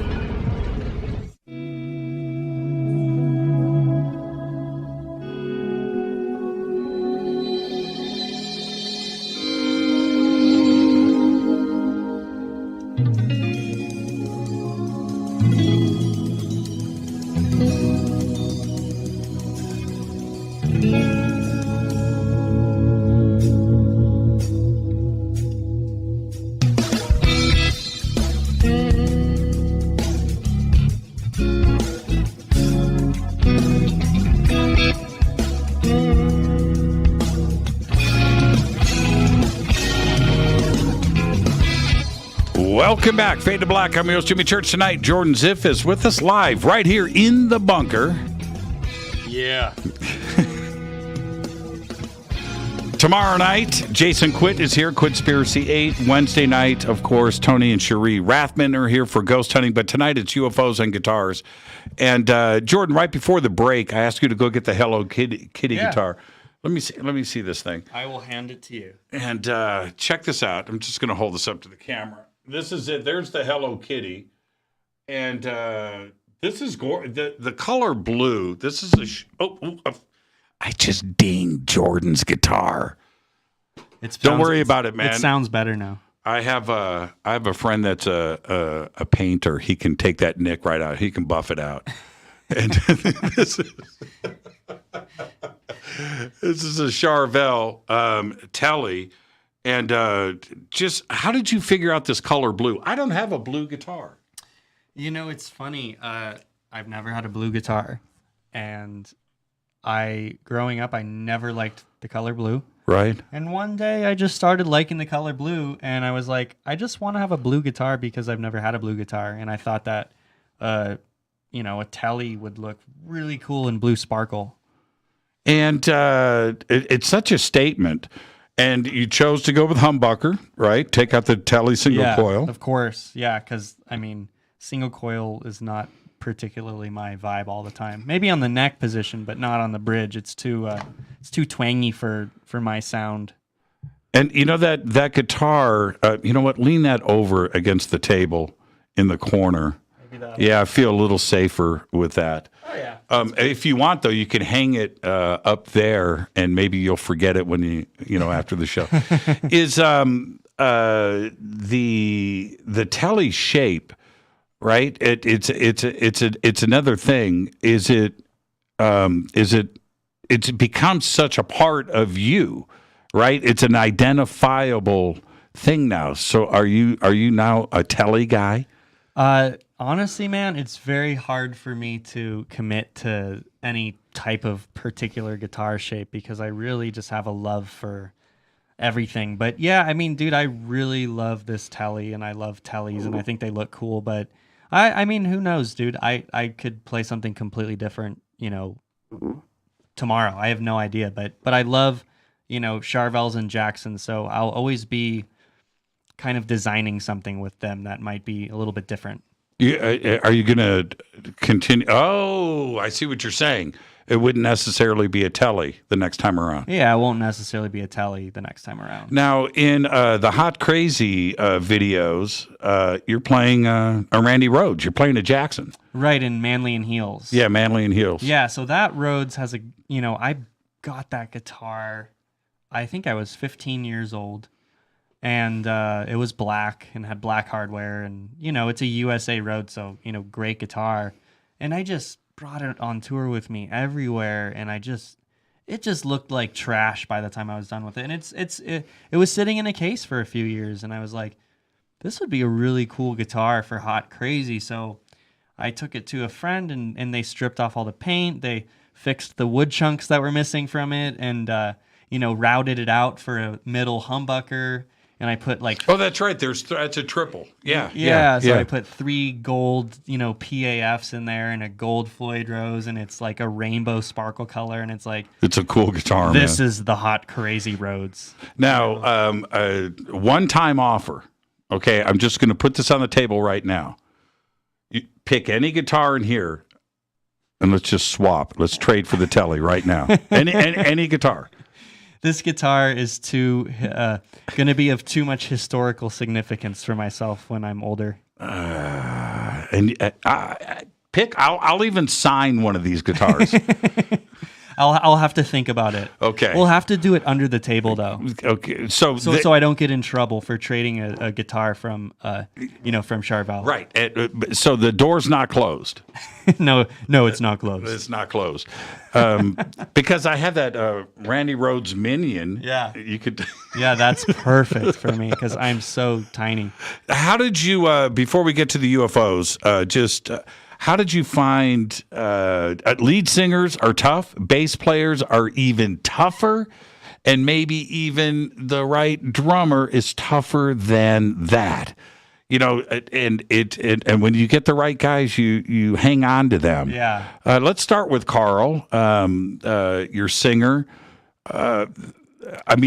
Just an incredible voice with stage presence. Yeah. And nobody wears shorts quite like Carl. Yeah, he's very sexy in shorts. Yes, he's very sexy in shorts. He's the complete package. But finding somebody like that is nearly impossible. How did you find Carl? Yeah, so I went on Craigslist and I put up an ad and said, mediocre guitar player looking for mediocre singer for pretty cool band. And then he, hit. No, I'm totally kidding. None of that happened. So it actually all kind of starts with Robbie, my bass player, because I grew up with Robbie. We've known each other since, I guess since I was a freshman in high school. He's a year younger than me. So during quarantine, he's the one who I was kind of hanging out with every day.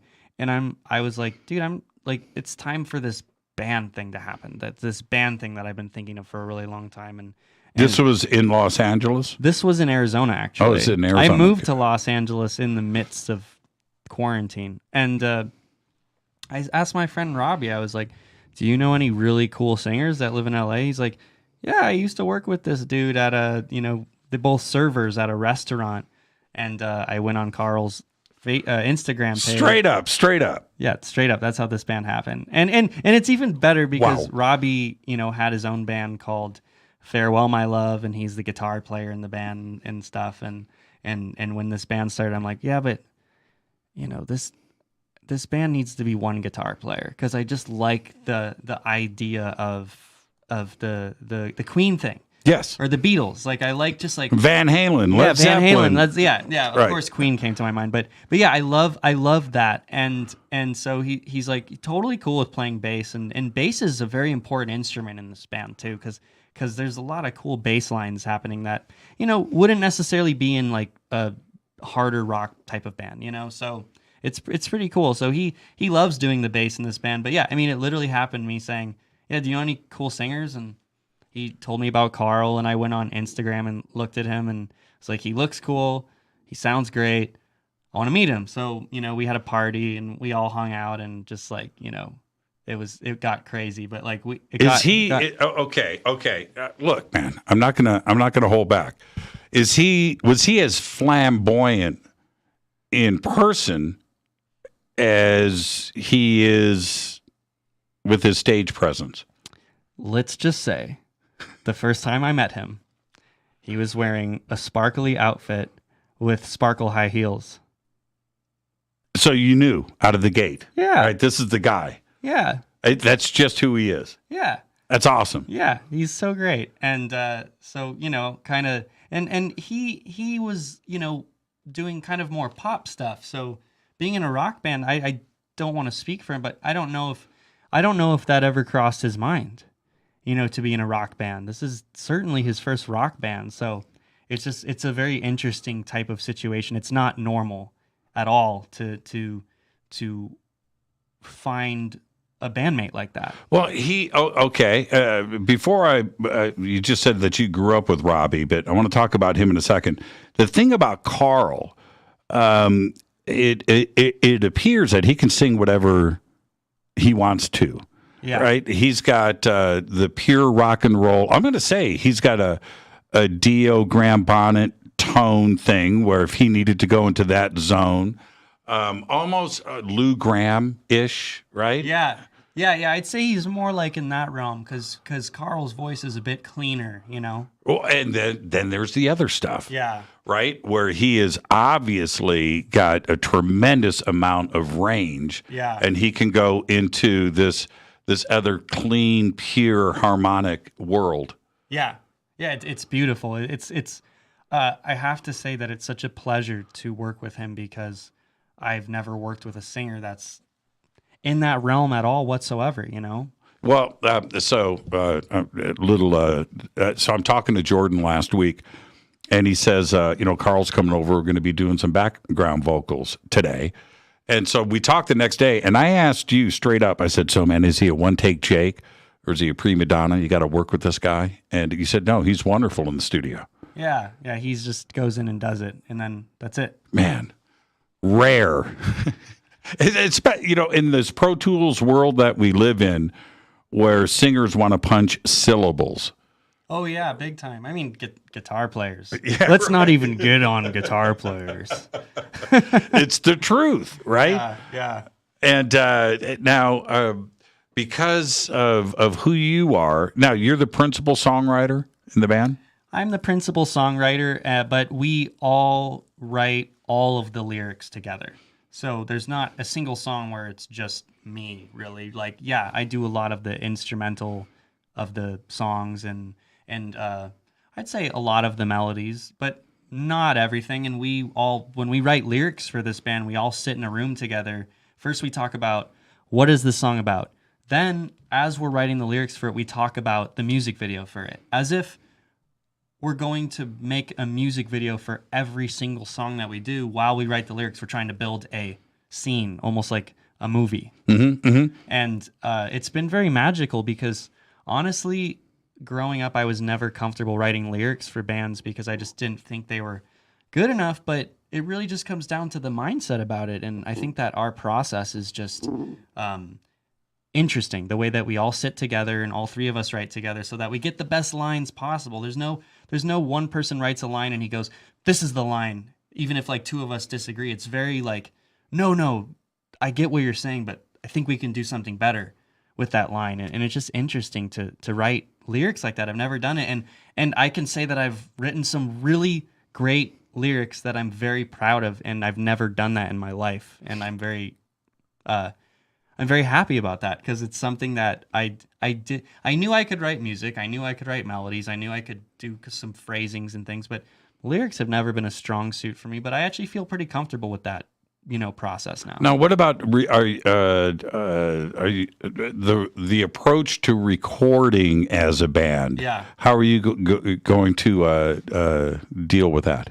As far as like our process for doing it? Yeah. Are you going to all play live? Or No, we do everything separately. We have our drummer go in, do his drum parts, and then I do the guitar parts, or most of the guitar parts, and then, I leave a little bit so that I can do it later after the vocals and everything are done. Are you doing a scratch guitar track with the drummer? Yeah, we have demos for all of our songs, and we haven't changed the tempos of any of them. So all the scratch tracks are already there, but our drummer, Jake, is amazing. He's like a one-take drummer dude. Like, our songs that we're recording, there's no samples, there's not even really editing, and it sounds almost like samples, and he's just really that good, and I'm really grateful to be playing with a band that's just like, this is the real deal. We do everything analog, we not to tape, but we do everything analog, and we mic amps, and we do real drums without any drum samples, and we don't tune the vocals. All that stuff is everything you hear is rock and roll. What we did that day. Right.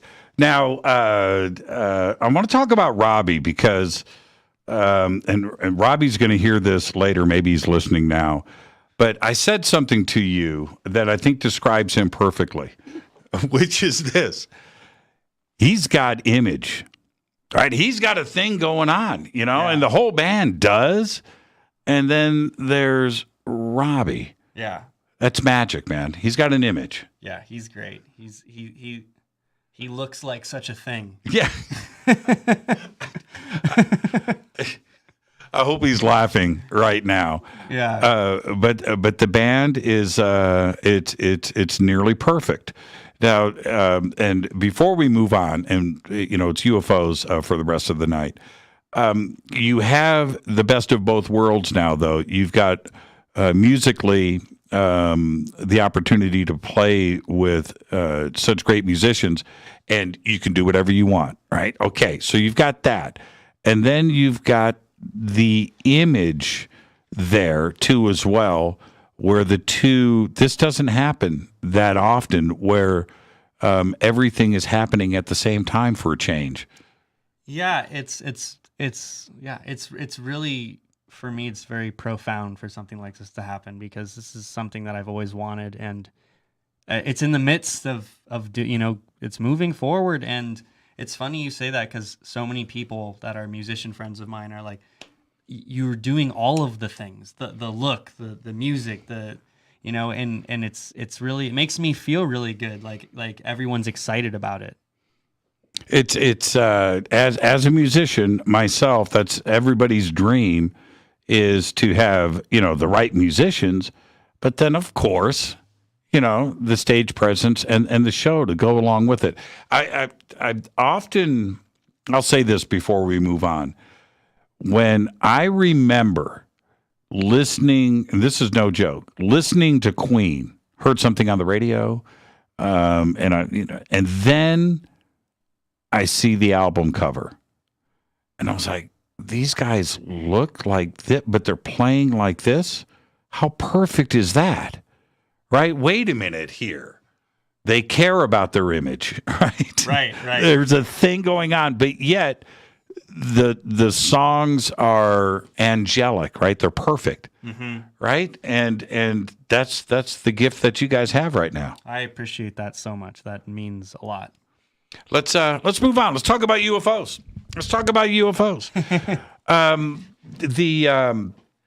I think that there's a strange thing with musicians, artists, creative people, sculptors, painters, that their mind is A, open, but B, you have the ability to go into the zone, right? You practice for 8 hours. You go to this weird place that most people don't ever understand or get a chance to go to. But I think that also invites in other things too as well. I've had many musicians on the show that have all had the crazy UFO stuff. And so I want you to share your sighting. And how old were you when this happened? This was in Arizona. Yeah, this was in Arizona. I think I was probably 14. I was probably 14, and I went outside, and it was probably 2 in the morning. I don't know what I was doing. I was probably doing something bad at that time when I was 14, you know, like drinking with friends or something like that. But earlier that night, that's why I was up that late. But I went outside, and only like I'm not very good at estimating how many feet something was above the air, but it was. This is Phoenix. This is in Phoenix. What part of Phoenix? North Scottsdale. North Scottsdale, behind Camelback Mountain. Right. Okay. Right. And I see this thing in the sky, and I, kind of didn't look at it for, I just kind of was scanning the sky. I didn't really notice it that much. But then I looked back and I'm like, whoa, this thing is just floating there. And it was far enough away where I couldn't tell you the exact shape because it was more like lights that I was seeing, but it wasn't that high up. And there was 3 lights that were rotating, just kind of changing colors. And it just stayed there, and it did not move. How far away do you think this was? Probably a couple miles. Okay. Something like that. And it was just far enough away where the lights were kind of shadowing whatever the shape of it was. But it just sat there. And I knew that it was a UFO because it was so weird looking, and it did not move at all whatsoever, and it just stayed there. And I was infatuated with it. I don't know how long I looked at it. It was there for so long that I went back inside and I woke up my little brother because he was sleeping, and I'm like, dude, you need to come see this. And he came outside and he's like, whoa, that's crazy. And then he just like went back to bed and he didn't care. But I watched it. It was there for probably 20 minutes and then it just gone. Now, what color were the lights that were moving around it? I want to say it was kind of like reddish, then bluish, then greenish. It was kind of changing. It was the changing colors. And the center part was what? The center part looked kind of circular to me. And what color? Just kind of metallic. Whoa. Okay. And would you say it was a sphere? I would say it was like a sphere. Yeah. And from that distance, so it's a couple of miles, this would be pretty big. It was. Right? Yeah, it was pretty big. It was probably, if you're looking at an airplane in the sky, it was at least twice the size of that. Oh, okay. Now we're talking. How long were you outside before you went to go get your brother? 5 minutes. 5 minutes. That's a pretty long time. Yeah. And it didn't move. It didn't move. Any sound? No sound. Did you get any vibe from it? I just felt that I was supposed to just stare at it and just I don't feel like I was getting any messages or anything of that sort, but I just remember it made me feel good. It made me feel like connected to the universe more. That was kind of the feeling I was getting from it. And after 5 minutes, you go in to get your brother. He comes out. He sees it. How long was your brother there before he bailed? Probably literally like 45 seconds. Okay, so a minute later, he's gone. You're still standing there looking at it. Yeah, I just sat down and just stared at it. For how much longer? Probably 15 minutes or so. No kidding. Yeah, it was there for a really long time. And then just... Okay, wait a minute. You just can't say that. Okay. Because that's actually the best part of this sighting, if you think about it, was it leaving. So, you're in North Scottsdale. Are you facing north? I was facing east. You're facing east. Yeah. Okay, which is desert. Yes. Right? Okay. Yeah. So I know that area pretty well. You know Rob Halford lives on Camelback, right? Oh, yeah. Yeah, of course. Okay. Why did I say that? Oh, because you're north of Camelback. Yeah, north of Camelback. Halford's behind you. So you're North Scottsdale facing east, which is now wide open desert out in that area. So when you said and you pointed this way, so did it take off to the north? It took off, I want to say, it took off to the south. Oh, it went to your right. Yes, it went to my right. It went to your right. Up? Did it go up?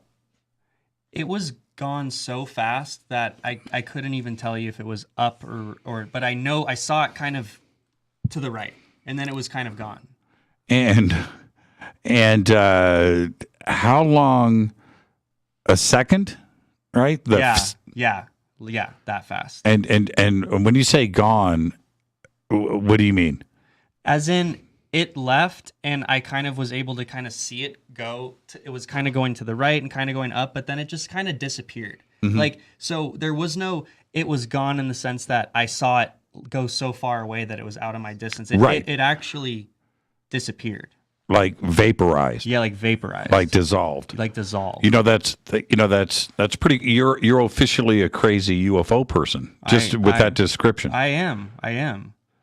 Most people would say I've shared what you're describing now, but most people that would hear this would say that you're crazy. You're making it up. I mean, I was definitely old enough to. I was very focused on it. What do you think you saw? I saw like some sort of thing that was not from here. You know, it just wasn't from here. It absolutely is not something that exists in our technology. When we've all done it, right? You see somebody, on TV, me and my cousin were out fishing. Yes. Right? I know I'm that guy now. You're that guy. I'm that guy right now. And what did you think of before your sighting? People that were trying to tell people about what they saw. Were you thinking that they were crazy and that this stuff doesn't happen and that they were making it up?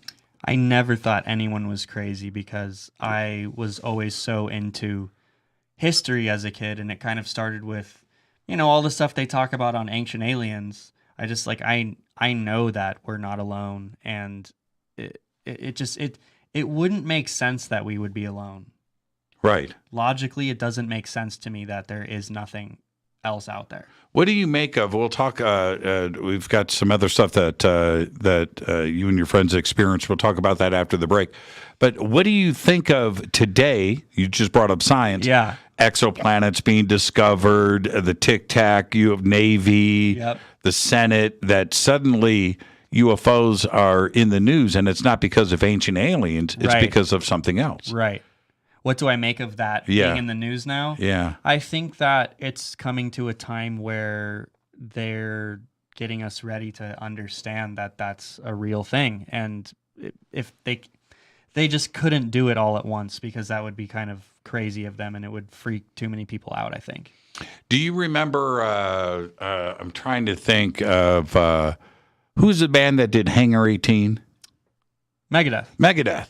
Right? Okay, so I'm sure that you listened to that song, right, when you were a kid. Yeah. And now we're living it, right? Right. Dave Mustaine wasn't that far off, was he? No, he wasn't. I honestly, I don't, I don't care if people believe or don't believe. I firmly believe because, like I said, just logically, it doesn't make sense that there's nothing else out there. There's no way. Let's take our break right here. This is Fade to Black. I'm your host, Jimmy Church, live in the studio. Jordan Ziff right here.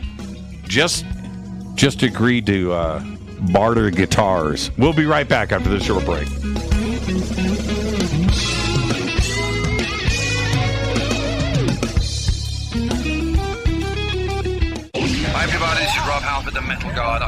jimmychurchradio.com. Your 1 million gigawatt paranormal powerhouse, KUNX-DB, VX. Are you ready to read about true paranormal events? UNX Media publishes nonfiction books about UFOs, ghosts and haunted places, time anomalies, cryptid creatures, and more. Just like KUNX-DB Radio, it's all about unexplained phenomena. Visit www.unxmedia.com to see our list of great book titles by Debbie Ziegelmeyer, Gene Walker, Devin Listrom, Wayne Lawrence, Bill Spicer, and yours truly, Margie Kay. That's unxmedia.com. Why is it we're not very good with our health regimen until it's too late? We don't put oil in the car until the engine blows up. When the body's out of balance, your health is not so good. Give your body some love. Log on to getthetea.com. That's getthetea.com. Try our Life Change Tea, which cleanses you from harmful intruders.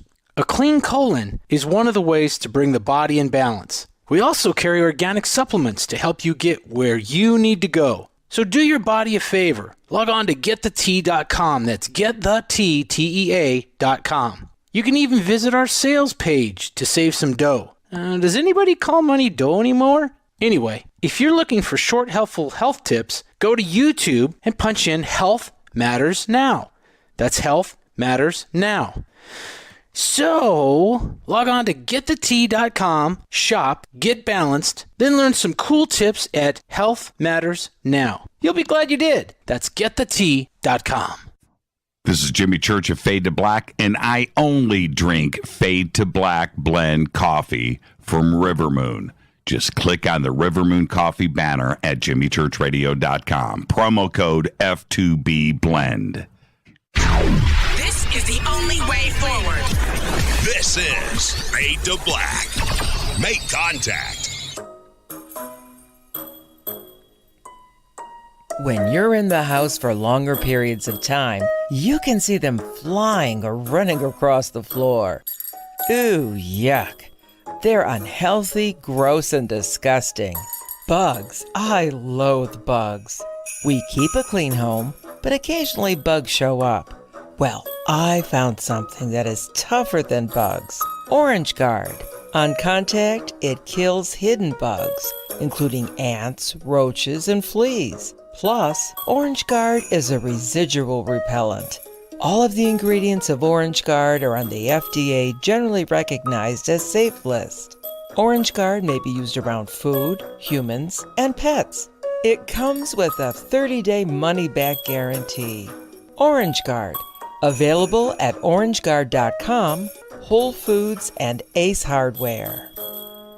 Gold loves chaos, uncertainty, and disarray. History shows us what gold does when people aren't sure about the government, the stock market, their jobs, or their retirement savings. Our national debt is skyrocketing. Gold and other precious metals are a defense measure against inflation and a stock market that might take years to recover. So what can you do right now to protect yourself? Call United Gold Group. We offer gold and other precious metals delivered securely within 72 hours. Are you worried about the stock market? We can also help you set up a real gold or silver IRA or a 401k. Safe and secure. United Gold Group makes gold ownership affordable. Call now and get up to $2,500 in free gold or silver with a qualified IRA. Call 800-753-8534. That's 800-753-8534 or visit unitedgoldgroup.com.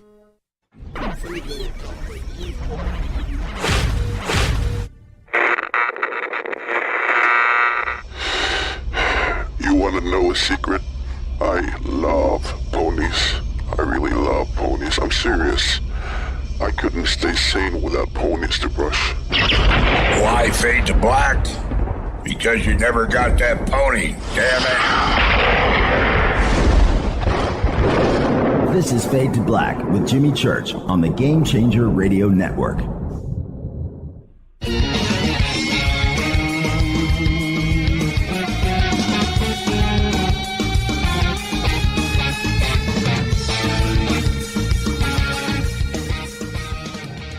Welcome back, Fade to Black. I'm your host, Jimmy Church. Live in the studio tonight, Jordan Ziff.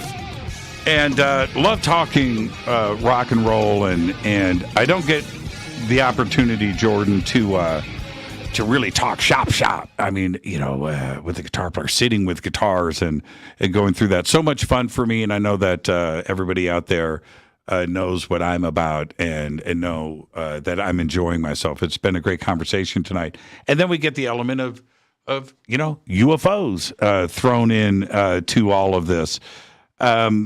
What do you watch? You mentioned Ancient Aliens. Are you a consumer of UFO stuff? Do you check it out? Do you research at all? I do. I would say that I watch at least some sort of series probably once a month. I'm too into it. Have you seen Hangar 1? I have not seen Hangar 1. Okay. Yeah, there's a dude in that's not that good. Yeah, he's fat, just radio dude, just talk smack. Yeah, he's not that good. Yeah. So avoid Hangar 1. Okay. All right. Have you seen the way that UFOs, like Bigfoot too and things, but like this is like taken over some cable channels, right? Yeah. It's all UFO programming all the time. Yeah. It's really interesting, and it used to be kind of only late at night, but I feel like it's becoming right. You know what I mean? It's mainstream. All the people that like stay up late at night to watch that stuff, but it's become very mainstream. And why do you think that is? I just think that they realize how many people are. I think maybe more people are interested in it than ever because it's starting to become not so taboo, and I think that a lot of I don't know. I couldn't tell you what percentage of people, but I have to imagine most people think that there are UFOs. Yeah, that we're not alone. I mean, that we're not alone, and obviously UFOs goes with that thought process, right? And it's very interesting. I mean, my favorite things to think about is, space and kind of the physics of space and UFOs and aliens and I also am really into spiritual things as well and ghosts and things of that sort. So it's very interesting to me to think about because I go, how is that stuff related, right? Like what? Right. You know what I mean? Because, yes, I do. Because you go, okay, you think, I'm not a religious person or anything like that, but you think when there's ghosts, you think like this afterlife and this blah, blah, blah. But then if there's like this afterlife and then there's aliens too, do they have like a alien afterlife? And it's just like, how do I connect those two things together? But I believe that all of it's real, but it's just really hard for us to grasp what we don't even things that I think we couldn't even understand if someone tried to explain it to us. I think it's just there's no words to explain it. There's just a growth of consciousness that you learn about these things. And it's all connected, right? And it's all connected. It's all connected. And now with, this UFO programming, that seems to be everywhere, and it's now part of popular culture. Now we've got, the United States Senate, talking about this, and UAPs and UFOs and the United States Navy. All of this seems to be happening, right, at the same time. Do you feel that the government that used to tease the UFO community, right? Call us crazy and tinfoil hats and all of that. Now suddenly they're taking the subject serious, and there must be a reason why. Do you think that they know something that we don't? I mean, I don't. It's hard to say. Like, I don't know for sure that they know anything that's of huge significance that we don't know. Obviously, they know about aliens, and I believe that they know about aliens. They know about UFOs, and they've been studying all that. But I don't know if they know anything about, hey, you guys better prepare for an invasion. What you know what I mean? Something of significance that's coming up that they're preparing us for. Now, you could go crazy and say, weird conspiracy stuff, but you could go, well, I think they've been reverse engineering this stuff for a long time, and they're letting us know that it's real so that they could do something really sinister and stage an invasion or something of that sort. You are into this. So... Yeah, right. So that would be, honestly, that's the craziest thing I could say publicly. And I'm not saying that's happening or I believe that's going to happen. But I always think that those things are a possibility. And the funny thing is, with them leaking all of this UFO information, I go, what other reason do they have besides something of that sort? Right. Do you know what I mean? I do. Yeah. I do. And wow, this conversation just took a great turn, right in the right direction. You know that where we are broadcasting from 1 mile away, and you were just commenting about the stars in the backyard. Yeah. Right? Okay. 1 mile that way is Lockheed Skunk Works, where they're developing all the reverse engineering craft. Right. Yeah. Yes, I've heard of that. Okay. Yeah. It's right there. Oh, that's interesting. I didn't know So that. we could go. I've got night vision. I've got binoculars. You've seen all the binoculars. You've seen all the stuff. Yeah. You've seen my telescope, right? Yep. Okay. Yep. All that exists here, right? We could go out back tonight and see something crazy. It's a guarantee. Yeah. Do you see stuff all the time? I do. Yeah. And I'm sure you think that this stuff isn't necessarily aliens. No. Right? I do not. Right. No. And it's, it's funny, but because I do believe in UFOs so strongly, and I do believe the government has been so involved with it for a while now, that if you do believe in UFOs, then you do believe that there's such a really high probability that the government has reverse engineered some of it. Mm-hmm. And not saying that's for sure, just saying that I'm always playing devil's advocate with myself, but I kind of just come from the thought of like anything's possible. Well, it's a numbers game, Jordan. Yeah. It's a numbers game. Yeah. So if we're not alone in the universe and we know how big our Milky Way is, and there's 40 billion Earth-like planets, how much alien life is out there, how much of that, which has got to be in the tens of thousands, know that Earth is here, then therefore how many of that have visited this planet? Okay, take it down a step further. How many craft have been captured? Maybe traded, maybe they bartered with us, right? Maybe they got a couple of kittens, in trade for a craft that is in turn reverse engineered. It's a numbers game in probability. Right. I think the thing that interests me the most is, like I said, I believe that we've had crafts. I even believe that we've had aliens, live aliens or dead. Either way, I feel like we've had that, I don't question any of that stuff. I wonder if we're fully in communication with other worldly beings. If there is a certain branch of our government that's actually in a communication with them, as opposed to this one guy that they picked up because he crashed his spaceship. Mm-hmm. Are we in communication with any other alien civilizations? And would it be out of the question to think that this UFO programming that's on, right, Ancient Aliens and Hangar One, and then what science is talking about with the exoplanets, fast radio burst, right, communication, and then the government talking about what they are talking about, the Tic Tac and the United States Navy, that they're just getting us warmed up. Right, that they're doing this drip, so when the big thing happens, we all don't go into shock. Yeah, I mean, that's obviously the potential there, and that's why I was saying, do we know of an invasion that's happening? Yes. Are we staging an invasion? Right. Or are we just going to introduce the world to other, worldly beings? Do you think the world can handle it? Honestly, I do. Why? Because I think we've been fed this stuff for so long that it's not as big of a shock at this point in time. I think maybe it would be really hard to handle 80 years ago. Right. But with the technology we have today, every day we get closer to going I guess that stuff isn't impossible forever. So I feel like just with how far we've come in technology, it's proven to people how quickly we can evolve. Why couldn't other people evolve thousands of years before us? Do you, what about your rock and roll friends? Do you talk UFOs with them?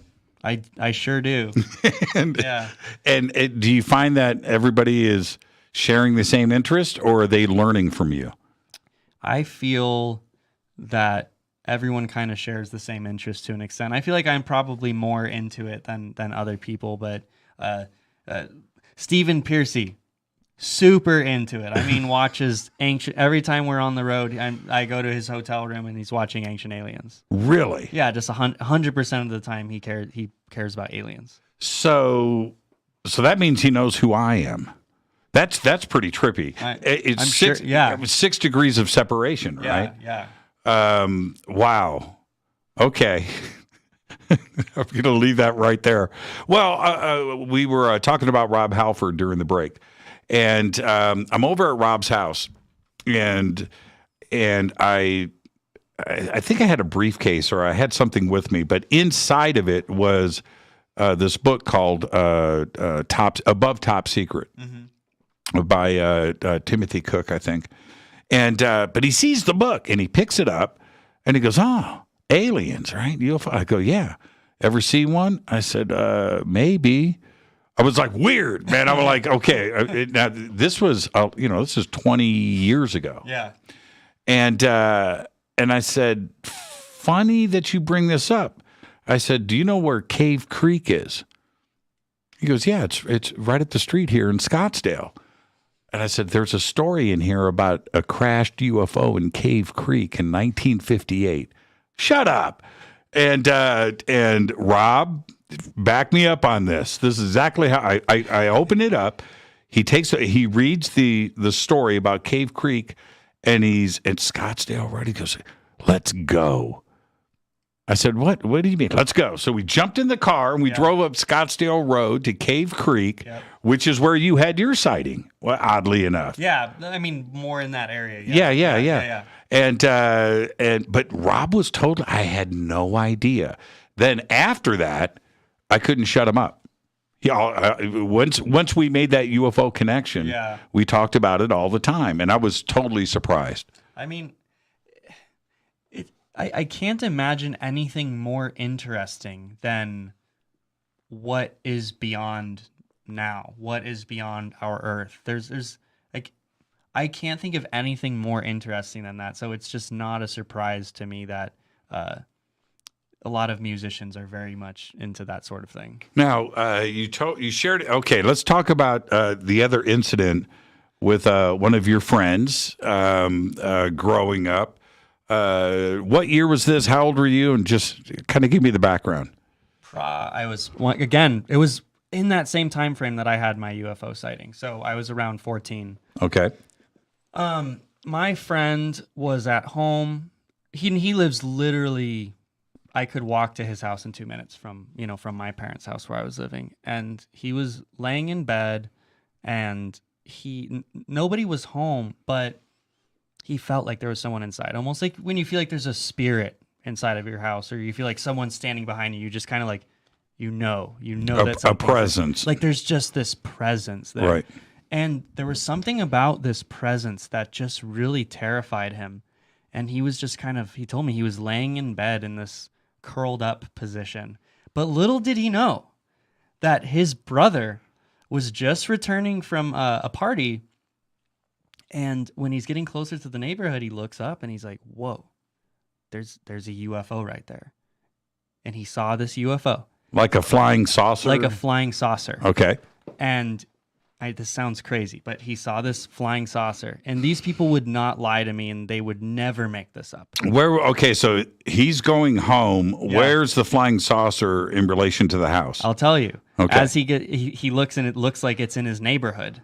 And as he gets closer to the house, he realizes, wow, it's like literally like 300 feet above my house.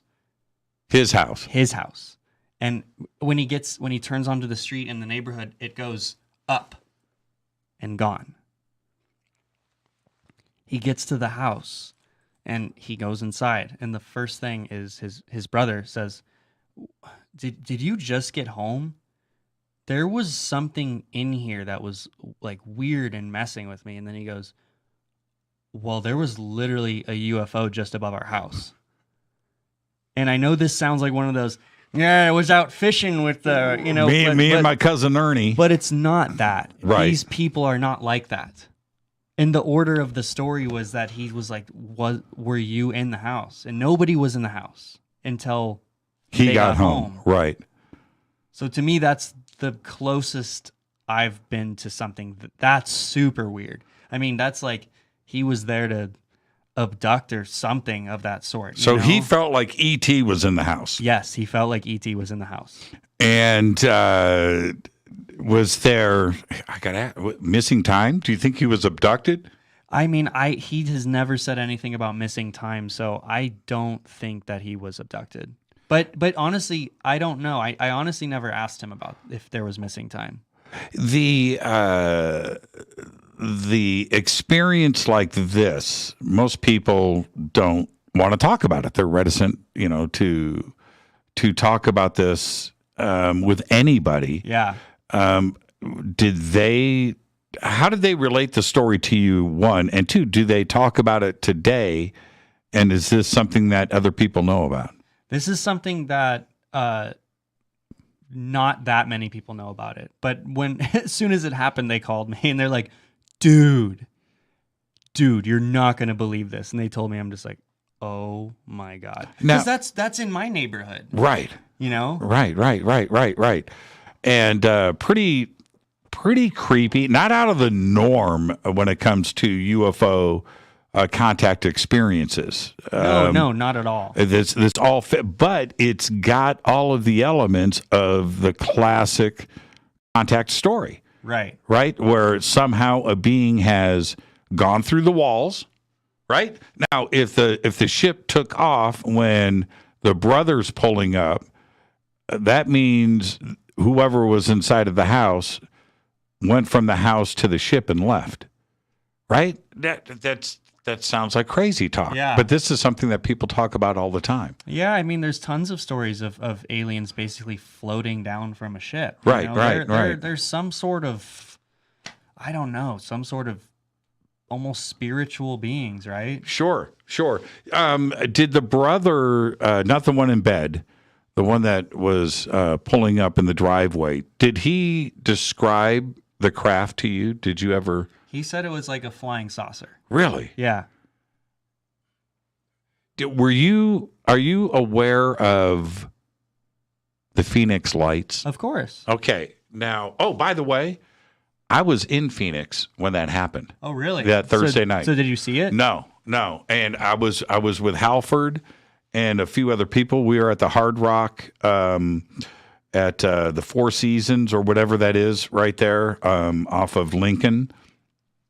I think that's where it's at. It's been a long time. But we were there out on the patio. And that night when I flew back to Burbank and I come in and I turn on the TV. I've got my luggage, and I drop my luggage. And I was with Billy Siegel from Fender Guitars, right? He sent me this shirt. I was with Billy and Rob and a few friends. And anyway, so I turned on the TV, and that's the news. Last night, a UFO appeared over the city of Phoenix. I was like, what? Say what? Right? And I know that I just got back from Phoenix, but I'm watching the news, and I'm listening to this, and I'm thinking to myself, we were outside in Scottsdale on Lincoln Boulevard. We were right where this thing was seen. We never looked up. Wow. I totally missed it. I still to this day cannot believe I didn't see a thing. That's crazy. That's crazy that you were there and didn't get a chance to see that. Did you have any, you were born 91? You said you were 30. Yep, 91, yeah. Okay, so you would have been 7, 8 years old. Do you remember it? I don't remember it. Do you have any friends that saw it? Any relatives, your parents? Friends' parents and stuff. And it's funny enough, I actually just never asked my parents about it. I think my parents are not really into this subject for whatever reason. Not for any particular reason, but I don't understand, but it doesn't pique their interest. Okay, let's talk about your parents for a second. They're very aware of what you do. Do they go and listen to interviews and check things out? Do they follow what you're doing? I'm sure they do. Now, like this show, Yeah. Would they go and find it and listen to it? I'm sure they do. I'm sure they would. And so they're going to listen to you talk about UFOs for 90 minutes? Yeah. If I like it, they like it. Oh, that's totally cool. What kind of, I want to stay with this. So they, growing up, were they into consciousness and free thought, UFOs? And my mom is very spiritual.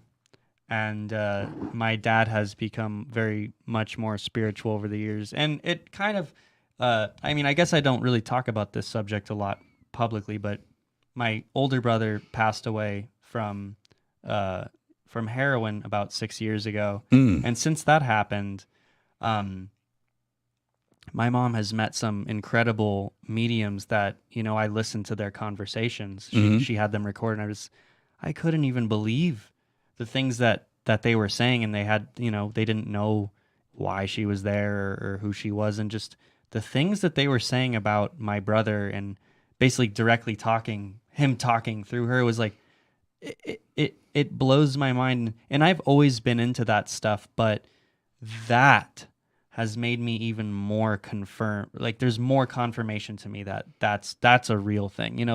There's a lot of crackpot mediums and things of that sort out there, but there are real ones. There are, and it goes back to your point, though, that everything is connected.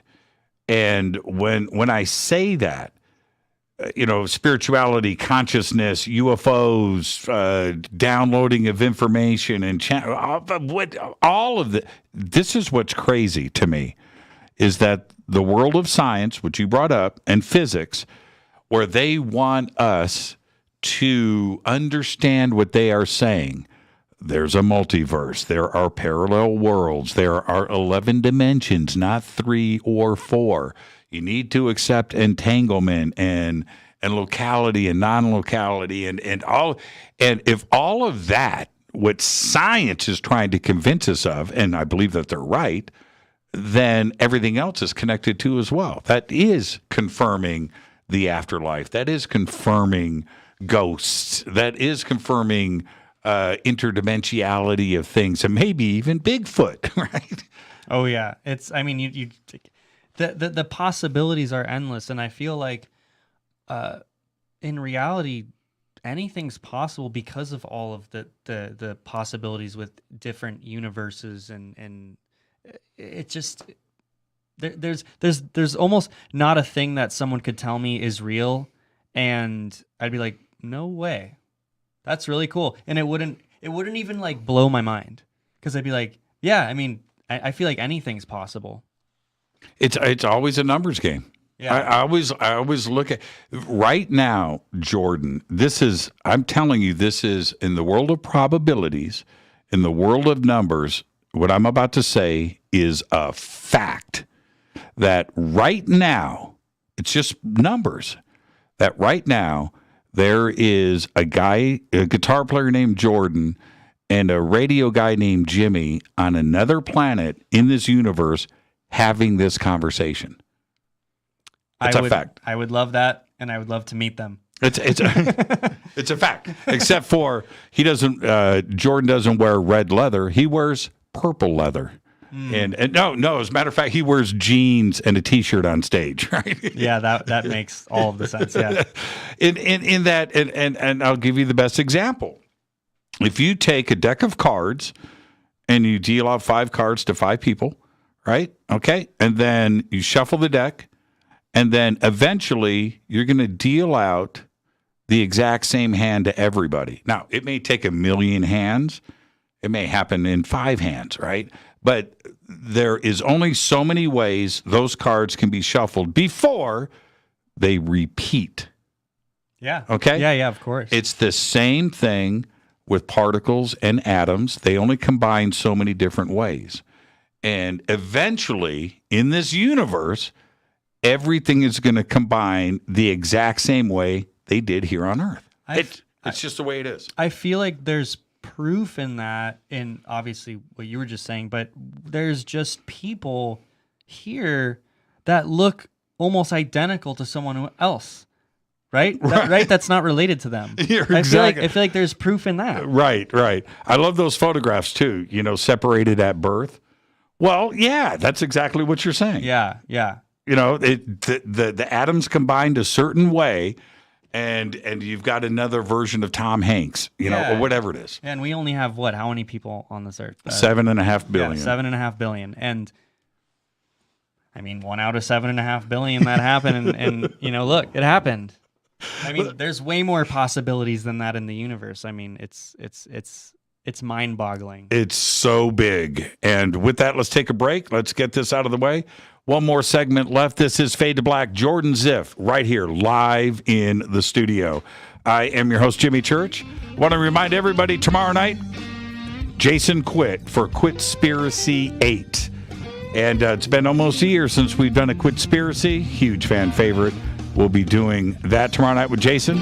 I'll be right back after this short break. Stay with us.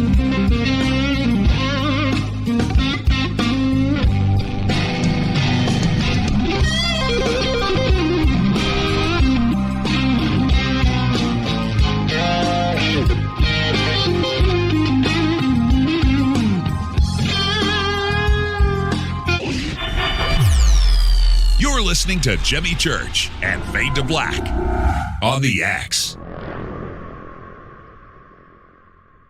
Hey, what up, y'all? It's your girl Vivica Fox here, and you are listening to my boy, Jimmy Church, on JimmyChurchRadio.com. Despite popular opinion, reading a book will not make you smarter. But listening to Jimmy Church will. This is Jimmy Church. Jason Martell's book, Knowledge Apocalypse 10-Year Anniversary Edition, is now available. Most ancient cultures speak of a time when their gods visited them. They never say their gods came from across the ocean or from the mountains. They always came down from the skies. Was ancient man visited by gods or extraterrestrials? We have not been told the full truth about our human past. There was a time when all the ancient cultures lived amongst beings they considered their gods. The search for truth leads us down the path of learning where the ETs might come from and why they are here. To understand some of these advanced topics and learn the truth about human origins, buy the new book from Jason Martell, Knowledge Apocalypse, now in its 10-year anniversary edition, available on Amazon.com by clicking on the banners over on our site, or simply visit JasonMartell.com. That's JasonMartell.com. This is Jimmy Church of Fade to Black, and I take Life Change Tea supplements every single day. It's what I do. Click on their banner at JimmyChurchRadio.com. Are you ready to read about true paranormal events? Unex Media publishes nonfiction books about UFOs, ghosts and haunted places, time anomalies, cryptid creatures, and more. Just like KUNXDB Radio, it's all about unexplained phenomena. Visit www.unxmedia.com to see our list of great book titles by Debbie Ziegelmeyer, Gene Walker, Devin Listrom, Wayne Lawrence, Bill Spicer, and yours truly, Margie Kay. That's unxmedia.com. When you take the beans from Central America with dashes of Indonesian and African mixed in and then roast it to the dark side of Fade to Black, you create the ultimate brew of fringe. Introducing the Fade to Black blend from River Moon Coffee. Yes, River Moon's darkest customized roast was created for the love of Fade to Black. The alchemy of masterful roasting and smoking the beans is in every sip of this full-bodied, dark Java. I need my coffee dark, deep, with distinct bittersweet chocolate highlights, just like the bunker. Leaning further into the darkness of the roast is Fade to Black blend from River Moon Coffee. Just click on the banner at JimmyChurchRadio.com and use the promo code F2BBLEND for 15% off of your order today. This is Billy Carson with ForbiddenKnowledge.tv. Forbidden Knowledge TV has just reached its 1-year anniversary. That's right, 1 year. And as a show of appreciation, we are giving all new subscribers a free 30-day trial of ForbiddenKnowledge.tv. That's 30 days to binge watch thousands of movies, documentaries, conferences, workshops, lectures, yoga classes, meditation courses, and so much more. So log on to forbiddenknowledge.tv from your computer or mobile device, or get the Forbidden Knowledge TV app on Apple TV, Roku, Amazon, iTunes, or Google Play today and use coupon code 30daysfree. That's coupon code 30 days free on forbiddenknowledge.tv today. Are you intrigued by Paranormal Talk Radio? You'll love the new Paranormal Radio app from TalkStream Live. You'll find a great selection of talk shows covering UFOs, ghosts, strange phenomena, and much more. Download the Paranormal Radio app now and start listening to the very best in paranormal talk entertainment, including the network you're listening to right now, the Paranormal Radio app, free in Google Play and the iOS App Store. Erica, Brittany, Gabby, and you're listening to JamieChurchRadio.com. It's not a lifestyle we chose. We were born this way. This is KJCR at JimmyChurchRadio.com.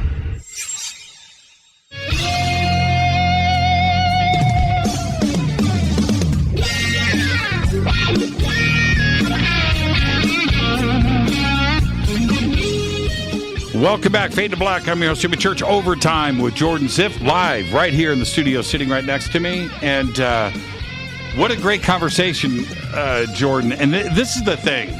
I'm just going to say this. During the break, Jordan goes, man, I never get a chance to talk about this stuff, man. We got to do this again.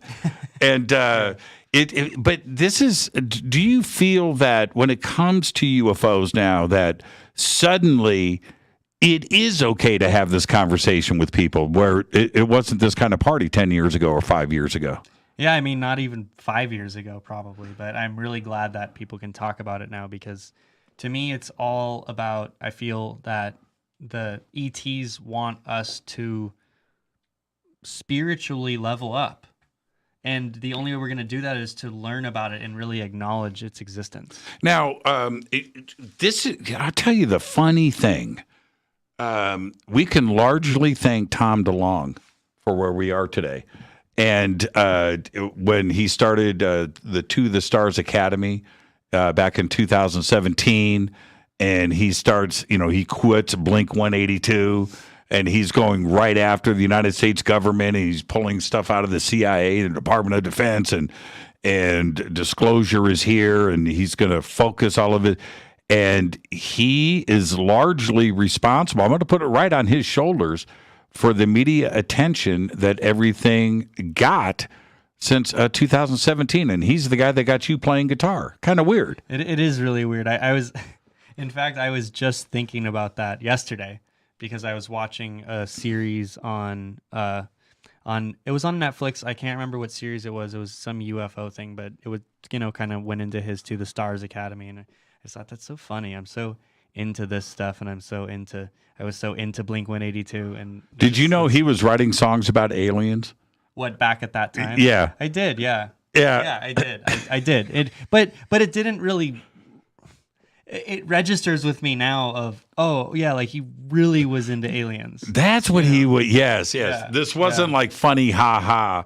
My grandmother's an alien, chorus in a song, right? Some punk rock song. I'm making it up. I don't know if he actually, but then you go back and realize, oh no, wait a minute.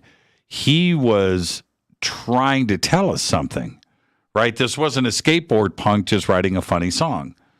Yeah, I mean, but still maybe. Yeah.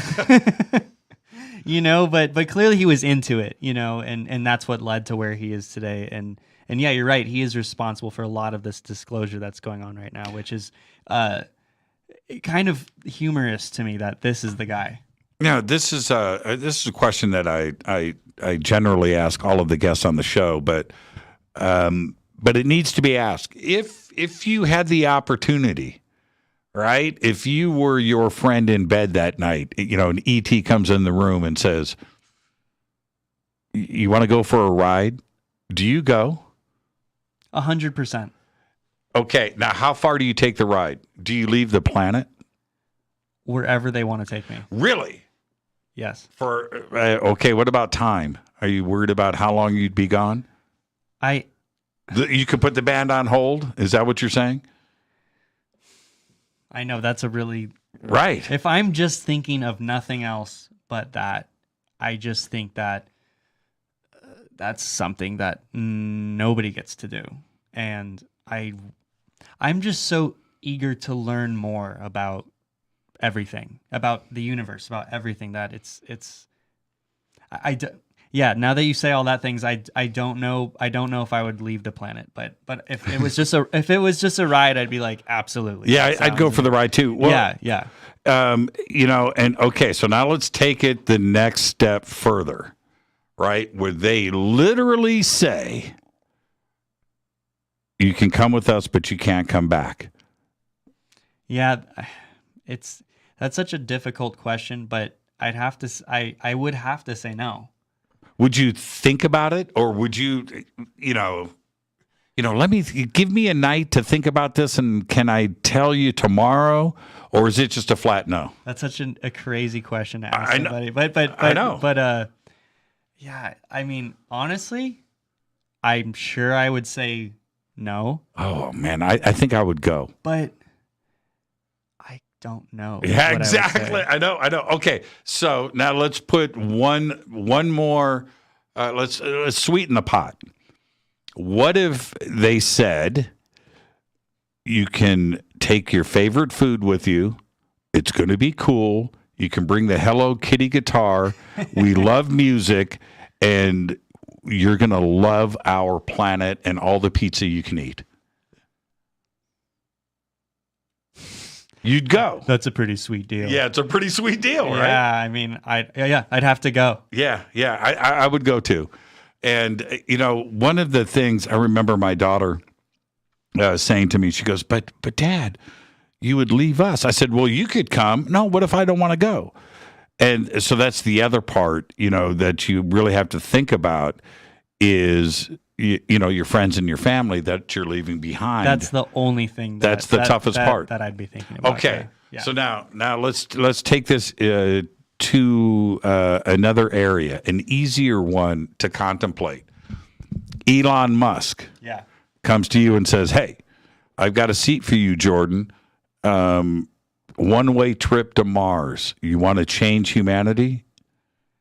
It's funny. I actually talked to people about this, and I don't think I'd want to be one of the first people to go to Mars, but I would want to go to space. So if I was ever asked the question, do you want to go to space in general? You would do the Jeff Bezos Blue Origin, the Virgin Galactic. I would. You would do. I would do that too. I would. Yeah. I would do that too. Because I wouldn't be thinking about something bad happening from it. I would just be thinking about that it's worth that risk because nobody gets to do that stuff. Well, another way that I've always looked at this is that we're talking about another planet right now, and I don't know why that is any different than 100 adventurers, 100 sailors, 400 years ago, getting on a sailboat and a ship and splitting to go discover the new world. Right? They're not coming back. No, it's really no different. It's no different. Yeah, it's no different. This is the new age of exploration. That's right. Yeah. And there's always got to be somebody first, right? Yeah, and there always will be, people that want to do it, Just not you. Just not me. I mean, if I could do anything, like if I was given the option, okay, but you can go, but you can also bring 10 people with you. Right. That changes the game. That changes the game for me. Yeah, that does. I would maybe go, like if I could convince them to go, because there are so many people that I care about that I couldn't go if one of them was like, no, I'm not going. Right. Well, plus you're sharing the experience with your friends. Yes, exactly. Right? And going to Mars with a bunch of people that you don't know, that you're probably not going to enjoy this experience with, that may actually make it pretty miserable. Yeah, like getting on a tour bus with people you don't know and going on tour. Yeah, like that's never happened. Man, why did you say that? Have you? You don't have to be specific. Yeah. Oh no, I wanted to ask you this. You remember Tony McAlpine, right? Yeah, of okay, course, yeah. great guitar player. Yeah. And when he gets hired into Steve Vai's band, and I'm thinking, well, that makes a lot of sense. You know, who would Steve Vai hire as a rhythm guitar player? You know, Tony McAlpine, right? It's just like, but for Tony, what is he doing it because it's Steve Vai? And I'm not trying to be controversial. I'm not trying to be a shock jock. But does he do it because he wants to learn something, expand his horizons, and go on the adventure? Is he doing it for a paycheck? Does he know that he's now not the lead guitar player? Right? This is Steve Vai's band. Right. Right? And that's your role. When you go into Marty Friedman's situation, it's Marty friggin' Friedman. You're not the rhythm guitar player in that band, are you? If you know what I mean. You mean the lead guitar player? Yeah, or a combination of both. But I mean, being in Marty's band is very much a combination of being a lead guitar player too. Yeah, I mean, it's very demanding, right? So it's a challenge to play in that band for sure. Some of the rhythms are equally as hard as some of the leads he's playing. You know, it's a challenging band, and I never really looked at it like that. I just was like, I love Marty, and I just want to go play with him. That sounds really fun, and it turned out, you know, and I was actually pretty nervous, to be honest, because at that time, like I said, that was my first time playing a 7-string guitar, and I had to really learn how to do it and do it well, and also I had tendinitis at the time, and my hand was just killing me after playing. If I'd play guitar for 30 minutes, my hand would be killing me. And yeah, it was really brutal. And then I had to go play a 7-string guitar, which I've never played before, and learn music that was definitely more complicated than any music that I've ever learned before. And I was like, I have to do this. If I don't step up and figure this out and get through my tendinitis and all that stuff, then I'm not going to have this opportunity to do it again. And I told Marty that, you know, I was having hand problems, and he, you know, he basically said, learn some songs, take video, send it to me. I did that. He said, dude, you totally have the gig if you want it. I would love for you to play in the band. And I was like, I don't know if I could do this. Like, I don't know if I could commit to a tour because I don't know if my hand could sustain it. That just must have sucked, right? An opportunity like that. I wanted to ask you, especially before we run out of time. I've seen a couple of videos over the years of you guys doing some Queen covers, right? Yes. And you actually sang.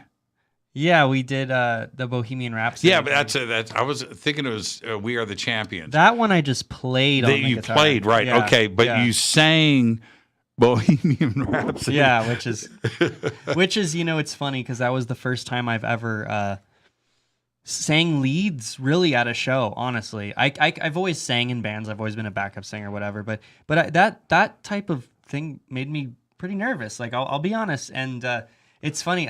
Well, you can hide behind your guitar all day long. Right. When you're singing, that microphone isn't much to hide behind. I know, and I just was like, I've never done this before, but I'm going to do it. I'm going to sing lead on a song. And honestly, looking back at it, I'm like, yeah, I did fine. Like, I don't look at my singing on those videos and go, oh, dude, yeah, like, I totally killed it. But it really just, like, I like to do things that make me feel really uncomfortable.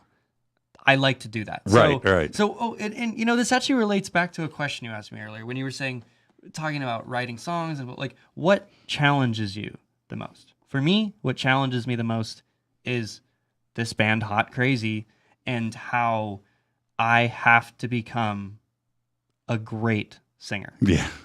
And play all of this stuff at the same time. I mean, and there's another, I have to ask you, in specifically those Queen covers that you're doing with Marty, He's got some rhythm guitar chops.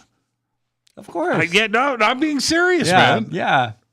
Yeah, I mean, he's great. I mean, we love. He's one of the greats, right? Yeah. But you're playing the solo stuff, and he's playing rhythm guitar. Yeah, dude. To be one of the greats, you need to do both with authority, right? Yes. Right. Rhythm guitar can never be a second thought, because if you ask me, I say rhythm guitar is more important than lead guitar, to be honest, because the song. Yeah, sure. There are songs that have amazing solos that are iconic and, blah blah, all that stuff. But the lead guitar is just not the most important part. It's 30 seconds of the song. If that. And then I have to go so far to say that there's a lot of songs today that have lead guitar in it where it's like the lead and the part are so pointless and bad that, to me, don't do it. Don't have the lead in the song. It's just pointless. Now you sound like you're manufacturing music. You're going, well, I guess this is where the solo goes. It's like, if it's not going to be good and actually do something as a musical part for the song, don't do it. What do you think of the guitar solo in the Immigrant song? There isn't one. Yeah, there isn't one. Right, yeah, right. And I don't think that song, that's a really cool song, right? Like, that's one of my favorite Zeppelin songs. Right. Did it need a solo? No, and you know what? Not every song needs a solo. Not every song needs a solo. Right? Like, I think about that every time I'm doing a hot, crazy song. I'm like, every time I take a solo, I'm like, it's a bit indulgent, isn't it? Now, yeah, and they are indulgent. Well, the whole band is indulgent. Yeah. But so if we talk about like Manly and Heels, it's a rock and roll song. Just forget about the video. Okay. Let's just go with the song itself. It's really, really cool. But that friggin' guitar solo, you got a little bit of everything in that. You've got a little lick, right? A bunch of really cool stuff that says, you know what, man, I can friggin' really play this thing. Right? Did you write, for solo, that kind of solo, that's for guitar players. Yeah. Well, you're going to laugh at how I wrote it. It's just literally, I play a chord progression that I like. And then, in fact, I think I wrote the chord progression first, but I sang it. I was just singing. I wasn't even holding a guitar. I just sang it and go, all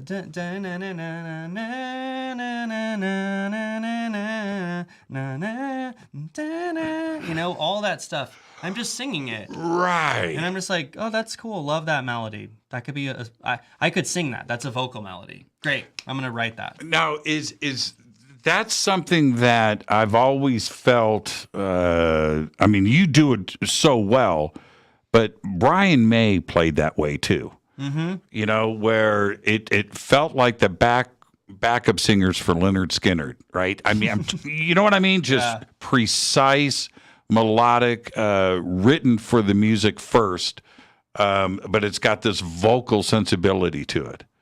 Yeah, because some people, even though they're guitar players, you still have that singer mentality about melodic sense. It's all about just notes and phrasing, and some people can get so into the technical side of guitar that they don't think like that. They just think of shapes and boxes, and it's like there's notes in there. Like they're all notes. You have to think of it like notes, not as a shape. Now, since this is a UFO show, we're going to end on a UFO guitar question. I would assume, and this is a question for you, that ET, whoever they are and wherever they are, has to have gone through the same stages of evolution as us. So that must include theater, comedy, the arts, sculpture, music, maybe even guitar, that they would appreciate music They would appreciate comedy. They would appreciate these things because they have evolved into a higher being. Right. Right? Yeah, I mean, I feel like you can see videos of animals clearly thinking something's funny. Right? Right? So I would imagine that everything in the universe can have a sense of humor, right? So you're right. And music, I'm sure they have their music, but it's probably way different than us. And I mean, yeah, like if we're talking about numbers, yeah, there's probably other planets that has or had rock bands. Well, okay. You know? But there are some guys and gals that came and went on this planet that I do think visited us that were E.T. Hendrix, alien. Yeah. Bowie, alien. Randy Rhoads, alien. Yeah.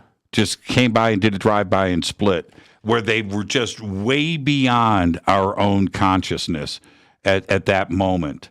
Am I crazy to talk like that?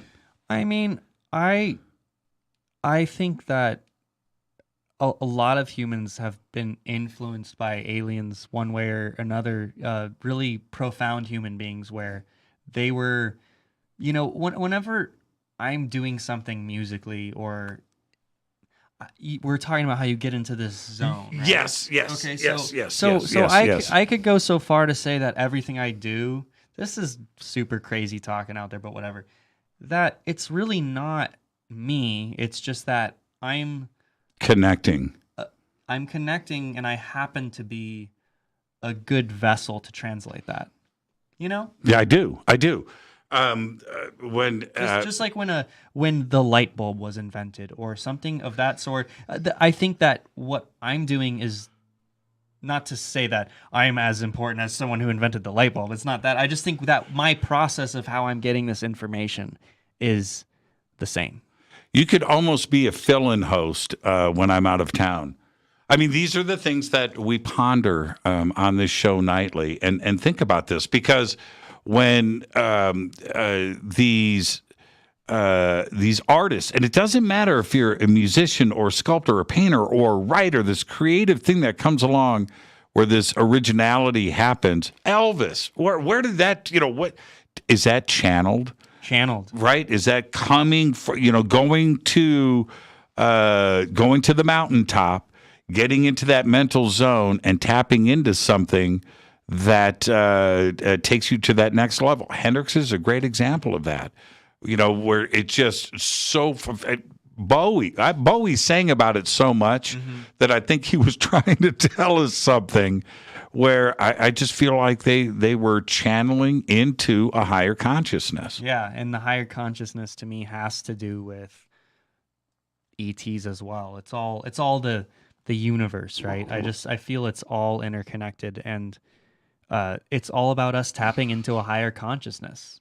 Now, I want to thank you. This has been just a wonderful night on the show, and I know that everybody out there has enjoyed it too as well. But what's next for Hot Crazy? When is more material coming out? I know you're recording now, but what's next?